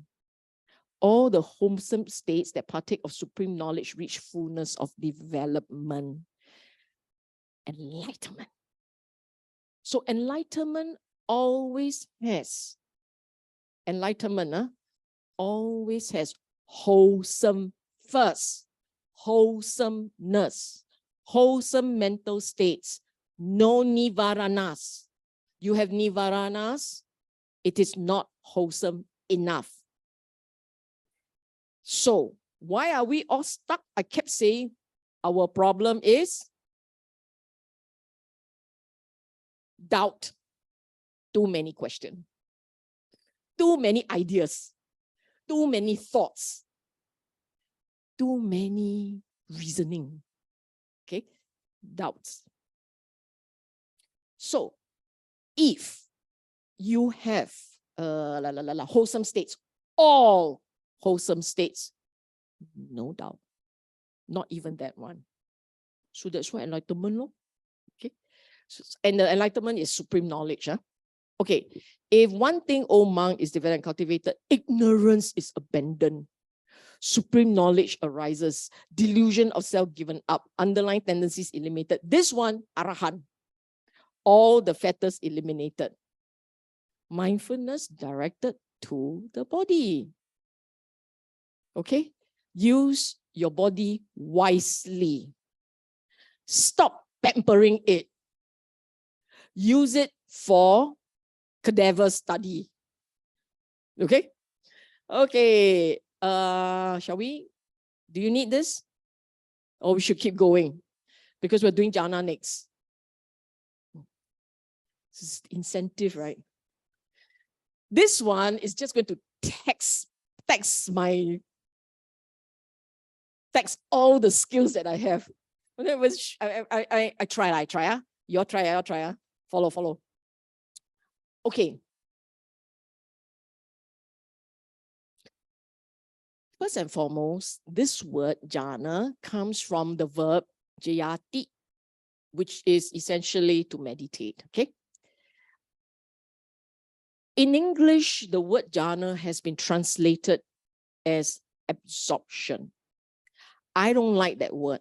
So I never, when I teach, I try not to use that word because the word absorption carries a certain baggage. You hear this word absorb, you are absorb. But we know it is not fully like this. It's just not all like this. Like all mental states, there will be different degree. Okay, there will be different degree. Fear, there is the superficial fear, there is the intense fear. Horrified, completely mind-boggling. Anger, there is the mild annoyance to the deep hatred. Very different degree. Jhana is the same. There is the lighter version, this general presentness.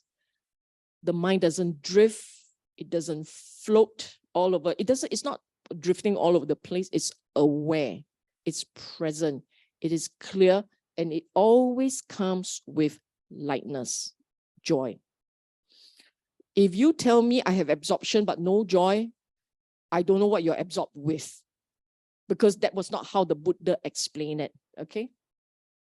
And in the teaching, in the canon, there are eight stages of absorption. You go into number 8 totally unaware of whatever is going on. 1 to 4, 1 to 3, you're still aware. 4th stage, you're starting to lose it already. You lose the body because you're giving up different things. Different stages, you're giving up different things. Okay. I am not going to Arupa Jhana. I'm not going to the mind, the 4. So the 1, 2, 3, 4 are the ones that use the body. 5, 6, 7, 8 use the mind. Using the mind to let go of certain functions or certain activities of the mind, you drop it. Okay. But they're all naturally, meaning to say anybody can do it. Anybody can do it. Okay. Then you say, how come I cannot do it? Because you didn't know how to do it right. You were doing it by a different method. You may not be using the Buddhist method. The Buddhist method sure can one. Okay, maybe I shouldn't use the word sure can. Because clearly in the time of the Buddha, some couldn't. In the time of the Buddha, there were some monks who couldn't do it. That's why there's the painful practice. Then you say, how come we are so sure we can? I'm quite sure lah. Should be. Because I think we got modern science to help. Modern science, so create a little bit more endorphin and dopamine and oxytocin, and that kind of thing can help. Once the mind is very happy, it works. This is called the 5-factor concentration. It's a Anguttara Nikaya. I will show you, take you step through. This is where the jhana comes in. You see the first one. First development of 5-factor right concentration, the noble 5-factor right concentration. It says, so the way it's written is a little bit different from the earlier rendition. Just a little bit, but most of it is correct. It's the same. So secluded from sensual pleasure, since the same thing, right? Secluded from unwholesome state, still the same. Enters, dwell in the first jhana, which consists of rapture and peace, and pleasure, born of seclusion. So in other words, when the mind turns away from the external world and go inside, when going inside, it has wholesome mental state. So that the two say, wholesome mental states means no nivaranas. No nivaranas. Okay? Then you say, I am able to turn away from outside. I cannot completely get rid of the nivaranas. Cannot completely get rid of. Then I will tell you, then like that, law. That's the reason why the mind finds it difficult to steal. Okay? Finds it difficult. You struggle. Okay? Then, if there are some individual without training, without practice, actually manage to go deep into a state of quiet, and they recognize it as a state of quiet, and they associate that with, say, the jhana. They say, oh, this is where the mind goes quiet. This is jhana, right? Then they got out, and because they don't know how to get back in, they're not sure of the Dhamma, so they don't know how to get back in, but they spend time looking for that state. When you do that, you'll never be able to get back in. Because inherent in you is that thirst, that desire, the wanting to get there. Once you have that one thing, it's like Shangri-La. Cannot find it already. You can stumble into Shangri-La, but you cannot find it when you're looking for it. Okay? So you must remember, every sitting is a new sitting. Can you replicate fear? Can you go back and experience the same level, same degree of fear? You can't. It's conditional. Every condition must be the same. Then you can. And then you say, if all the conditions say, can I replicate fear? Maybe not, because there's one thing that's different. What is it? Now you know. Now I want that version. That version. That I wanting that version, that is new. Earlier on is Luan Zhu Long, kena like that. Now you want that version. It's very hard. May not, don't know. It's like eating food. I love this dish. Next time, cook exactly the same, not the same. Get it, huh? You all get it. So better to approach every sitting as a new sitting. Every sitting as new. Just set the condition in place and then see what happens. Okay? So, you enter and dwell in the first jhana, consisting of rapture and pleasure, born of seclusion, because the mind has moved away from sensual desire as well as nivaranas. Okay? Then you will observe vitaka vichara. It will be there. You must make this rapture happiness drench, seep, feel, pervade. So you feel this pleasure, you let this pleasure flow. Okay, that's your job. Have it, move it. So this is where the Buddha says, skillful bath man, heap bath powder, sprinkling it with water, knead it until the moisture wets this ball of bath powder. Some of you will come had said, what does that mean? You modern day lah. Squid. You have forgotten how to knead. So everybody go practice, make cake. It's the same idea, right? Make it kneading. The idea here is you feel it, you feel it, right? When you're kneading, you feel it. You must feel this joy running down your body, flowing everywhere, literally in your mind. Knead it into the pores. Must be like that. You want deep jhana, he said it's like that. Then if don't have, your version cannot. If using what I've been teaching you, 3 deep breaths, watch the body, steady the body, feel the body, feel it relax, feel it calm, feel it joy, comfortable. In that state, do you see a sense of delight and pleasure in the body? God see? Good to go. Is that enough? Yes, you pleasure already, you happy. Okay? Happy. You want to go even deeper to lose the body? You go and knead. You say like that is good enough? Good enough. Before that, you don't have anything anyway. You're so grumpy, right? Before that, do you have? Before that, if before all this guidance, you say, I can already do my jhana, then you do it your way. But it's good enough for you. Okay? If you say, I've never had it, this is the first time I have the steps and I'm doing it this way, it seems to work for me, go ahead. This is the way that works for you. Must it be this way or that way? No. You do it your way if it is 100% chun. Cannot one day work, one day doesn't work, then yours doesn't work. Because if the method, look, cooking, right? You add the same ingredient, does it come out the same dish? Supposed to, lor. Jhana is the same. Doing the same method, set the correct condition, but the emphasis, two critical emphasis. You must have softness of the mind, wholesome, wholesome. If anything, you want to go there, Lara, right? It's wholesome, wholesome, okay? Keep the mind wholesome. Know your own nivaranas, get rid of those. The second one, pleasure, joy and pleasure. Always joy and pleasure, yes. Can I think of eating ice cream? No. Wrong already, okay? Cannot be the mundane pleasure. What about thinking of my bank account so happy? Cannot. That is attachment. That version, it won't work. Metta cannot, can. Metta and you fly, go ahead, okay? Okay. No need, I said this so many times. Okay. Second, subsiding of vitaka vichara. Enter, dwell in the second jhana, which has, okay, internal placidity. This Bhikkhu Buddhist translation. Earlier on is internal confidence, right? This one more chun. Internal tranquility. Okay, internal calmness, a calm that arises from within. And the mind coming together. So at the second level, the second jhana, you will start to see calm.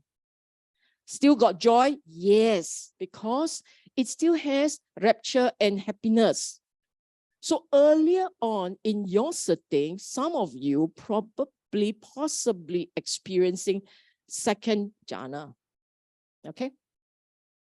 Bond of concentration, same thing.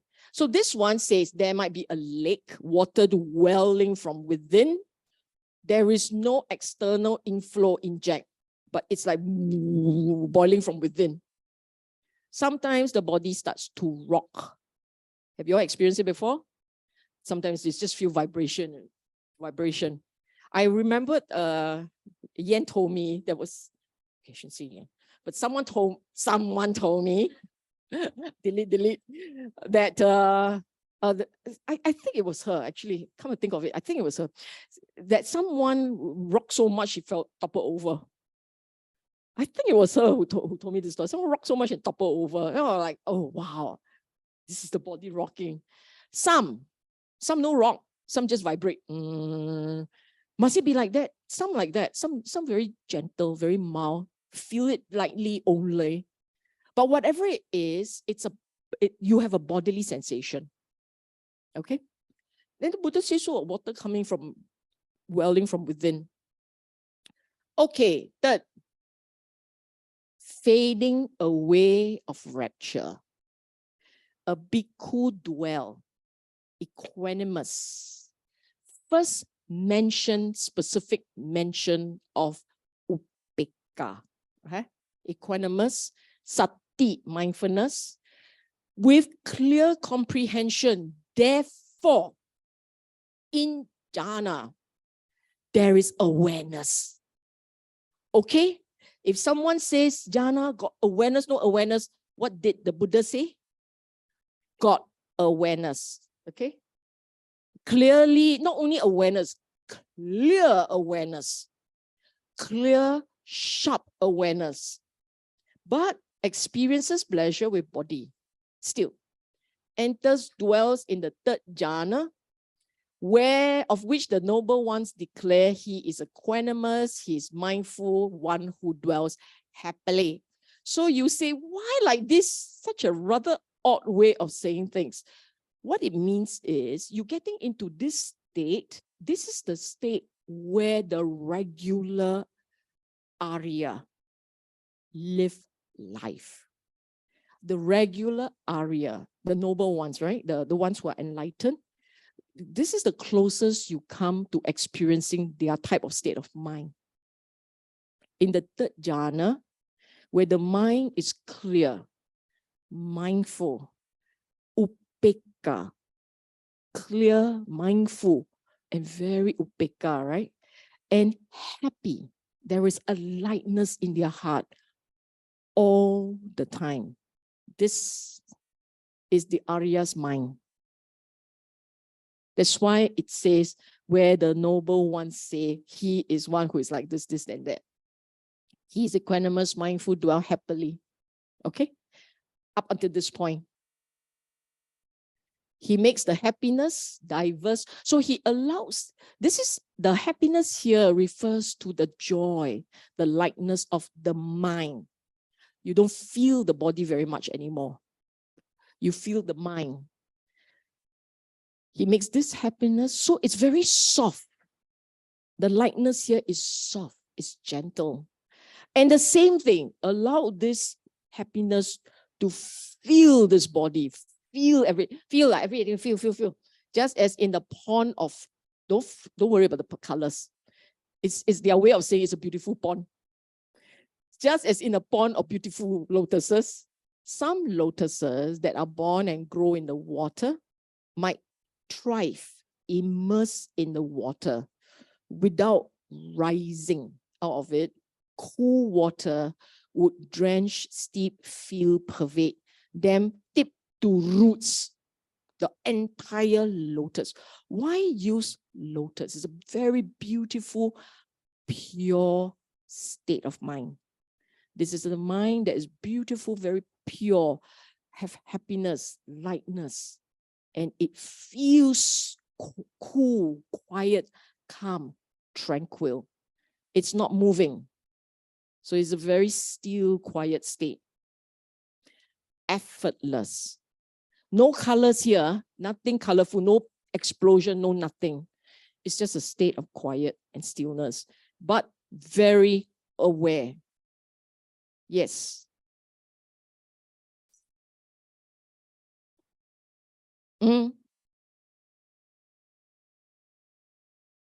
You still have the body. So it depends on the individual. You don't feel the body is also okay, but you know the body is there. Okay? You don't feel the body, it's perfectly normal.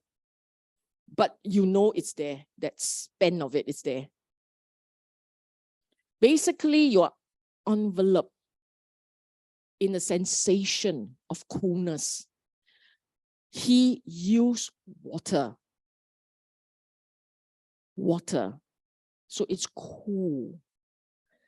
You dip your hand into water, can feel or not. So you can feel. Okay? Feel, the body can still feel. La la la la la la la. You still have a body. But it's not hard and it's not heavy. Body in water. You want to imagine tonight, no need to imagine tonight. Pool of water, cocoa one, put your head inside and feel it. It feels like that. Okay? Finally, this one. This one, he used white cloth. His analogy is a white cloth. Bright mind, white cloth. Okay, So how do you get in here? With the abandoning of pleasure and pain. Pleasure and pain means letting go of the body. Letting go of pleasure and pain. Previous passing away of joy, of dejection. So mind and body preferences, feelings, strong feelings, gone. You let it go. It's okay, you say. You're content with both. Then you will go into the fourth jhana, neutral, where the two mental states most obvious, mindfulness and equanimity. You'll watch the way he says, purification of mindfulness by equanimity. Equanimity, because it has no preferences at all, no nothing, no choices, just there. So mindfulness, supremely sharp and clear. He sits pervading this body with a pure, bright mind, so that there is no part of the body not pervaded by the pure mind, bright mind. Just as a man sitting covered from head to toe with a white cloth, there is no part of this body pervaded by the white cloth. No more feeling body here. Here is this sense of light. Don't imagine. I know, like, don't imagine. I'm just reading to you what is said in the sutta. Okay? For us to understand this, I need you to understand these different levels as stages of letting go. Letting go. Stage 1, to get into 1, you have to let go of the external world. So you go inwards and you have to let go of akusala. Stage 2, the capacity of the mind to talk. Maybe I should use the word talk, to reflect, to think. That capacity should start to slow down and stop. It stops reflecting, thinking. Okay? So you're letting go of thinking. Getting into 1, you let go of unwholesome, you let go of the world. Getting into 2, you let go of thinking. Getting into 3, you let go of pleasure of the body. Into 4, you let go of feelings. Extreme feelings. Pleasure, pain, pleasant, unpleasant. Let go of the feelings. And all you have, accepting contentment pure. Okay? That's jhana. That's the jhana. Not the experience per se, but this is how it is done. Letting go. Letting go of unwholesome mental states, letting go of the mind thinking, letting go of attachment to strong pleasure, letting go of any sort of attachment to pleasure. Pleasure, pain, pleasant, unpleasant, just accepting, pure acceptance, pure contentment. Okay. But there's a 5th one. This is called the 5 factor. So there's a 5th one. And this one is when the Buddha explained how you use Samadhi, how you use it to watch realities, okay? Conditions of life. Bhikkhu has grasped well the object of reviewing. Reviewing means you can reflect, you can observe. Reviewing here actually means observing, reflecting, okay? Penetrated it well with wisdom. Just as one person might look upon another, as one standing might look down upon another. So you observe the mental conditions and the physical conditions detachedly. Just as you standing, look at someone there, you are observing it detachedly. Okay? And you attend to it well. So you have to reflect. In your meditation, the jhana, there's no such thing as no reflection. It's very still, yes. But in that stillness, you are aware of that detachment. Okay? In the stillness, you're aware of the detachment. You are still aware of anicca. You are aware of the noble truths. You're aware of it. You can still reflect. And you have to reflect like this with detachment. You reflect on your aggregates with detachment. Okay? This is the 5th development of noble 5-factor right concentration. You can do this. He is capable of realizing any state, realizable by direct knowledge towards which he might incline the mind. So the mind leans towards the Dhamma. It will lean towards the teaching. Lean towards. You all sit there like I'm speaking a foreign language. Maybe next term or the next time we introduce this is going into DFC3. Cannot do it for 2. Because like, do you all understand? No. You know what? Let it go. Okay, let it go, let it go. Too soon to introduce. Yes, go. So does it mean that you're in a state where like, I mean, I translate it as like awareness of being aware. So like you watch your thoughts and your feelings coming up, going through, looking at it, but removing the emotions out of it. You see it, it comes up, it goes. Correct. Yeah. Correct. Like that. You understand his explanation better? Yes, you will watch it. You have a question? Okay. You will watch it detachedly. So when your samadhi is steady, you must know, okay? You must recognize. I know it is a lot to learn. And for those of you who have not really learned meditation, who are still learning with Bing Hop type, all these will be click to you, okay?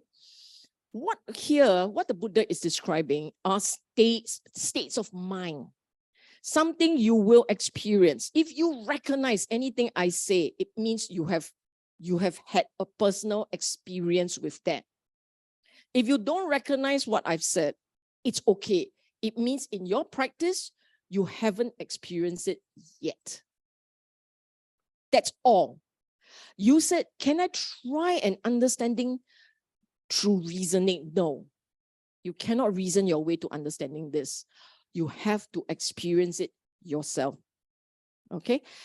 I just want to remind everyone, jhana is arrived at from letting go, the different levels of letting be. Different levels of letting be. You do not achieve jhana. You attain jhana by doing things. You don't. It's the other way around. You arrive at a state of the different levels of jhana by letting go of habits. So these habits that you're letting go, they're at different levels of heaviness. Heaviness. Akusala mental states, very heavy. You have to let go of the nivaranas, then the mind gets into a lighter state. It's a happier state. You letting go of the mind habit to chase, to want things, to talk. It will then go into a gradual state of quiet. So you have to let go of habits. Okay? Don't think too much. Just hear this as it is. Let go of habits, step by step. Cannot remember, review the stop. Review the lecture again, okay? As you let go, 1, 2, you will begin to recognize certain mental states. Piti, sukha, sati, upeka, all these mental states starts to become more obvious. Recognize those. Those are your signposts. Those are your signposts. It means the mind is going quiet, it's going more still. Okay? Only in that state of quiet and letting go, if you have gathered enough Dhamma, if you've gathered enough knowledge, understanding will start to arise. Understanding will start to arise. That is why the word here is realizing any state by direct knowledge towards which the mind inclines. Your mind is conditional. You will have habits, instincts. If you are practicing, you're trying to remember Dhamma, you reflect a lot on certain types of Dhamma, that's how your mind is inclined towards. If the whole day you are reflecting on I will die, I will die, I will die, I will die, you go into a state of quiet like this, it becomes very clear, mortality. So whatever Dhamma knowledge that you spend time reflecting on, in a state of quiet, the mind will lean that way. There is no shortcut in the practice. Okay? There is no shortcut. There is right knowledge, right understanding, right application, then the right conditions will be there. Remember that, okay? Don't come here looking for 10-year series answers. It doesn't happen. Don't be dejected. All it says is you understand the concepts, you apply it correctly. The rest of the journey is karma, right? Happiness. Okay, one final discussion. Wow. Okay, we might not have time for the rest. I have decided that the very last lecture, we will actually finish in 2 lectures, but you still have 3 more, right? 3 more, 4 more. Okay, the class will finish in 3. Okay, the class will finish in 3. Let me see. Yes, the class will finish in 3. That third one, the last class, that class we will tackle all the questions that you have. So if we don't have time to handle Q&A today, you please write it down. You can send it to me, or you can bring it to the class on that day. We'll discuss it that day. Yes, it is like that. Okay. How do you know that you're experiencing jhana? First and foremost, I must say, there's a lot of disagreement amongst practitioners and meditators. They are the ones that insist it has to be of a certain shade. They are the ones who say, no, the sutta didn't say it like that. You know where I lean. If you don't know, go review the slides. You know where I lean. I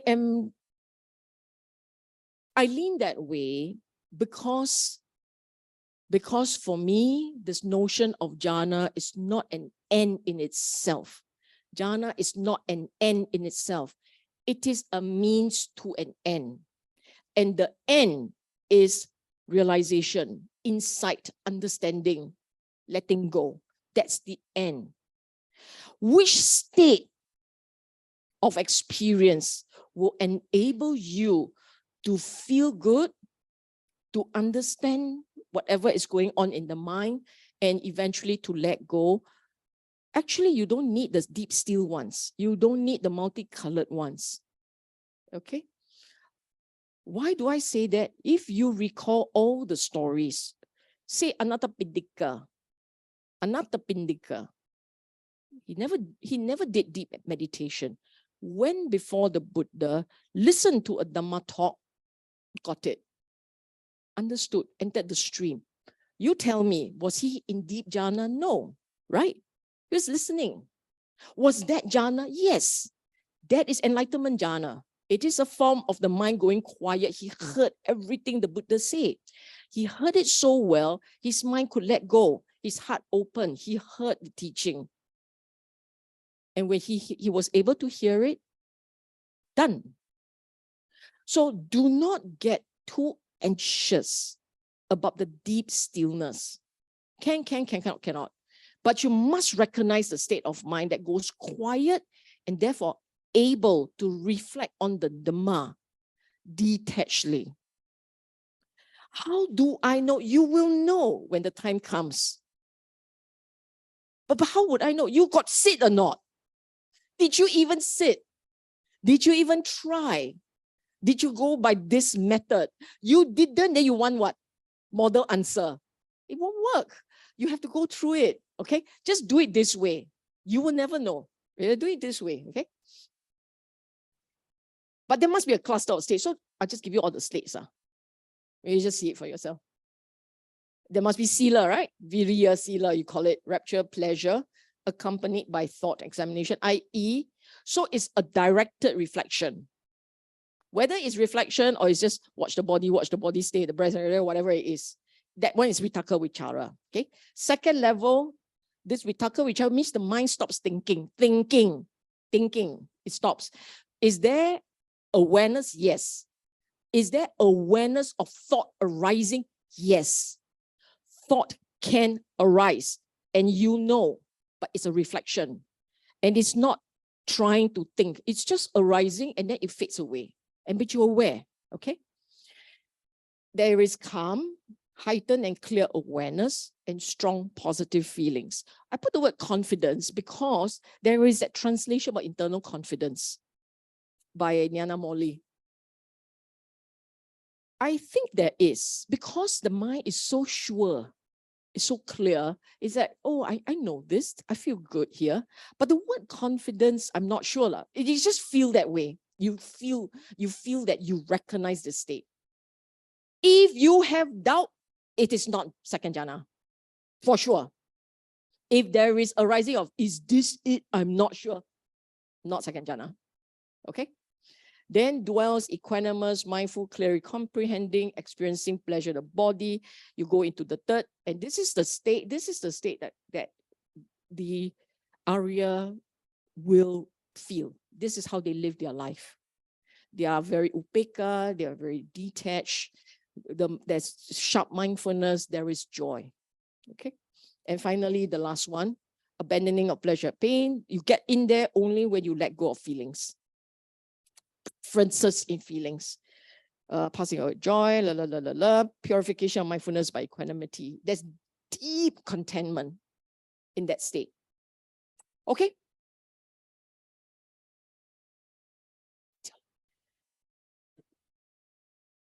Mock up. Need 5 minutes break? I tell you what, I give you 5 minutes for reflection.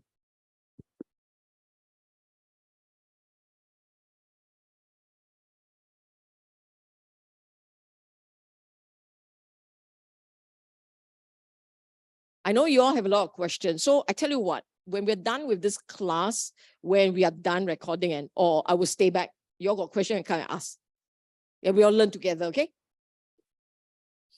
This one will take it very fast. I don't intend to go through slowly, but this is what I will say to you. These 40 objects of meditation came from Buddha. I know you can also find it in Visuddhimagga, but this one really came from Buddha. I check. It came from the Buddha. The Buddha, what does that mean? It means you have many objects to choose. Okay? Remember this. What we are trying to do in this Samadhi exercise, in this training, is to get the mind to go quiet. So it is mindful. It is mindful. It is aware. It is not chasing after sensual delights and thoughts. It's not chasing outwards. It's not chasing inwards. It's present. Okay, that's what we want. Get the mind to become present, mindful, equanimous if you can. Equanimous, not caught up. Okay, you understand that is the samadhi we want. Okay, you want this state so that in the state, if it starts to reflect, you know it is reflecting on Dhamma, not you thinking, puzzling, adding on to Vichikicha. Okay, so that's steadiness. How you get the mind to go there? This is where these objects, the fact that he had 40, the fact that he has that many means different people have different inclinations and different objects work better for them. Unfortunately, over the centuries, only a few were left in terms of it being taught in classroom space. Many were lost. As in, nobody is teaching them today. Nobody teaches kasina as far as I know. Got it? Nobody teaches kasina, okay? Everybody use breathing. Satipatthana, breathing, okay? So I'll show you the rest. These are the kasinas. Earth, water, fire, air. Those are the elemental ones. Blue, yellow, red, white. Those are the color ones. Space and consciousness. These are the kasinas. We don't use this, but sometimes I do know of people, actually the mind can go a bit quiet. They look at the flame. You just don't burn the house down. And it's not an electric light bulb. Not the same. The flame flickers. The light bulb doesn't. So water, you can go to the lake and stare. Clifford Pier, just stare at the water. For some, the mind goes quiet, just staring at the object. I know of one person who stared at flame. At that time, she was a Catholic. She was in the Catholic church. She was staring at the flame. The mind went quiet. It went into deep jhana. Hers is the deep, almost the Visuddhimagga version. Deep jhana, went into a different life.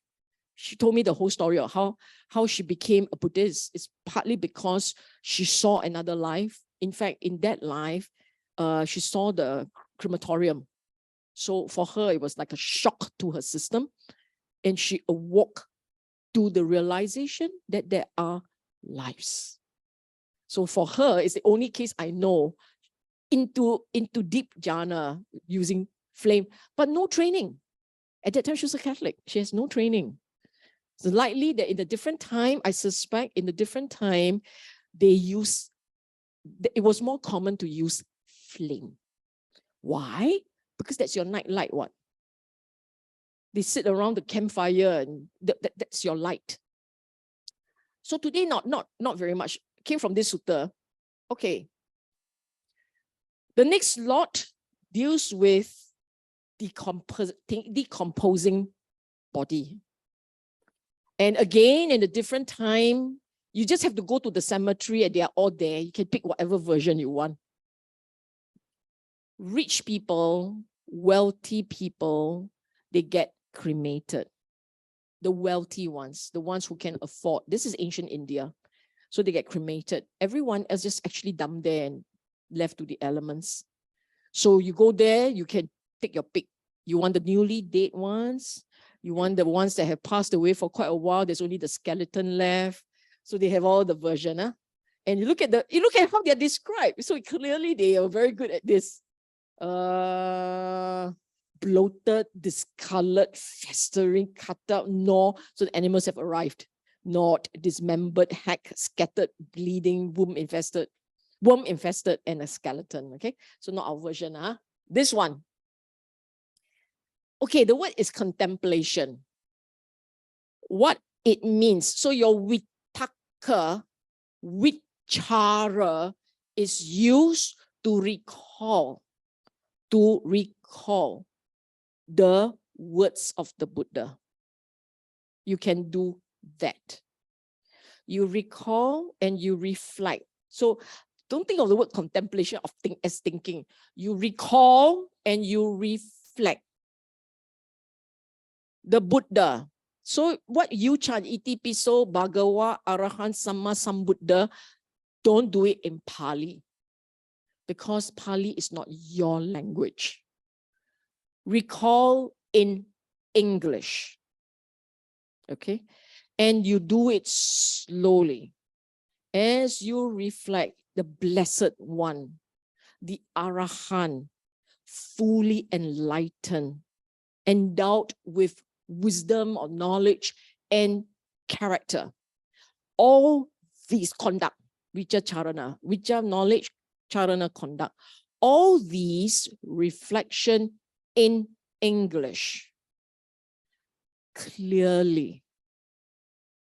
For those of you with deep faith, bow before the Buddha and the tears flow. Those kind, if that's your character, and you find trying to watch the body, steal the body very hard, you start every sitting with the reflection. Every sitting, when you sit and you close your eyes and you do your 3 deep breaths, and you will start. The Buddha, Blessed One, fully enlightened. Arahant fully enlightened. You don't have to do it in sequence, but you just reflect. Then you see the little joy that comes up from the reflection. Do more. Swakato, well spoken. For some of you, actually, this one will bring tears. Buddha's words, beautifully spoken. Swakato. Bawagabota sadamo. Sanditiko. To be seen, to be experienced. Sanditiko, akaliko.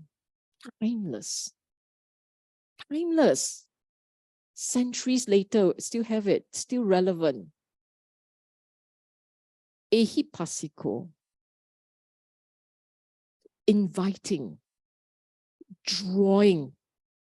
Buddha's Dhamma is beautiful. So to put it in modern English, it's beautiful. It's experiential. It's timeless.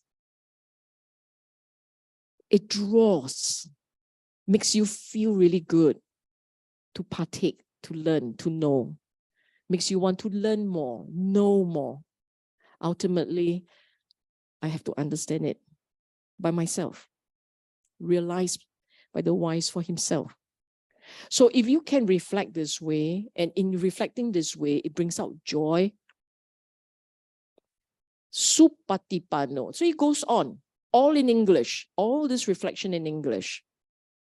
If you find that you have time and you want to bring up gratitude, bring up joy, and you know your connection with the Buddha Dhamma Sangha very strong, this is how you do it. This is how you reflect on the qualities, okay? And it goes on. Sila, chaga, morality, generosity, devas. They say devas? Yes, some people think of devas, they're very happy. Maybe you got a lot of friends up there. Death, maranasati, that's the death.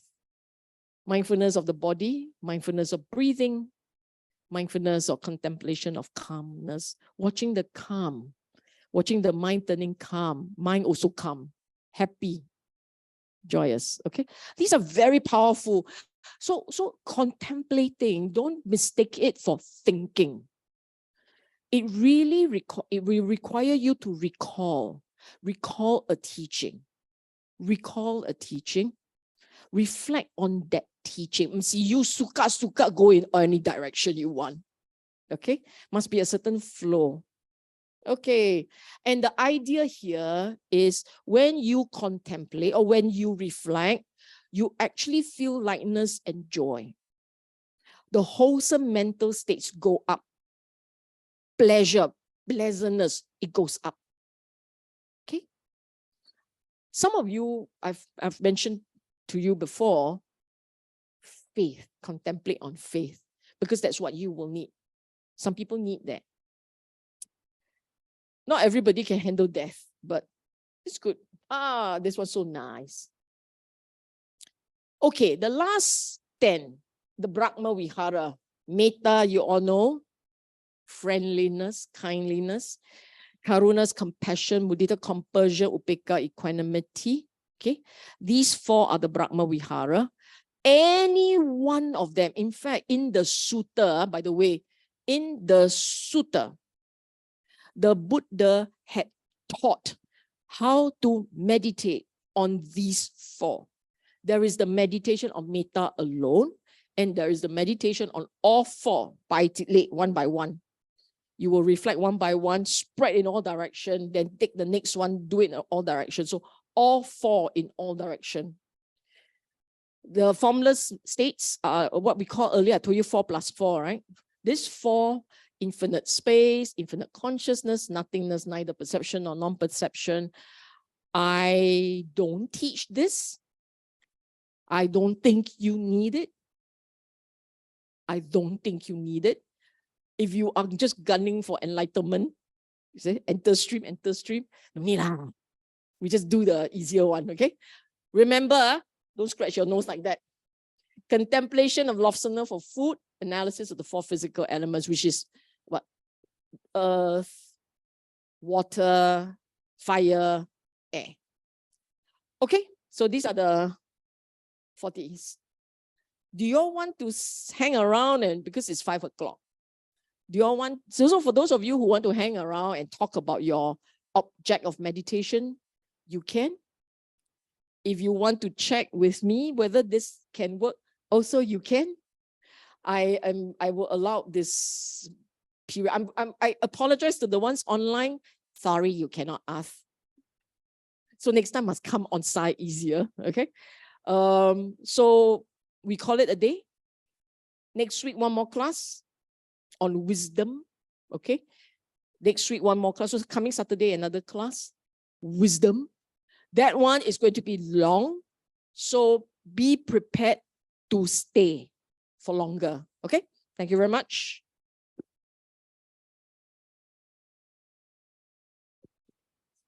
Yeah. Okay. Sorry, yeah, sure. I'll just read. Okay, in Anjali, let us invite all sentient beings to participate in our acquired merits. Etawata cha ammehi sampatang punya sampatang sabbe dewa anumodantu sabba sampati siddhya.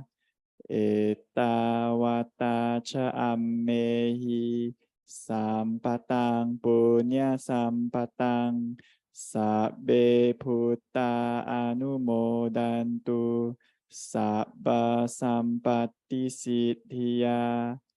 Etawata cha ammehi sampatang punya sampatang sabbe satta anumodantu sabba sampatti siddhya. Let us dedicate the merits of participating in a wholesome Dhamma activity to our departed relatives and friends. Idang me nyatinang hotu sukhita hontu nyatayo. Idang me nyatinang hotu sukhita hontu nyatayo. Idang me nyatinang hotu sukhita hontu nyatayo. Let us pay respects to the Triple Gem. Arahang Samma Sambuddho Bhagava Buddhang Bhagavantang Abhivadeni. Swakato Bhagavata Dhammo Dhammang Namasami. Supatipano Bhagavato Sawaka Sangho Sanghang Namami. Sadhu, sadhu, sadhu.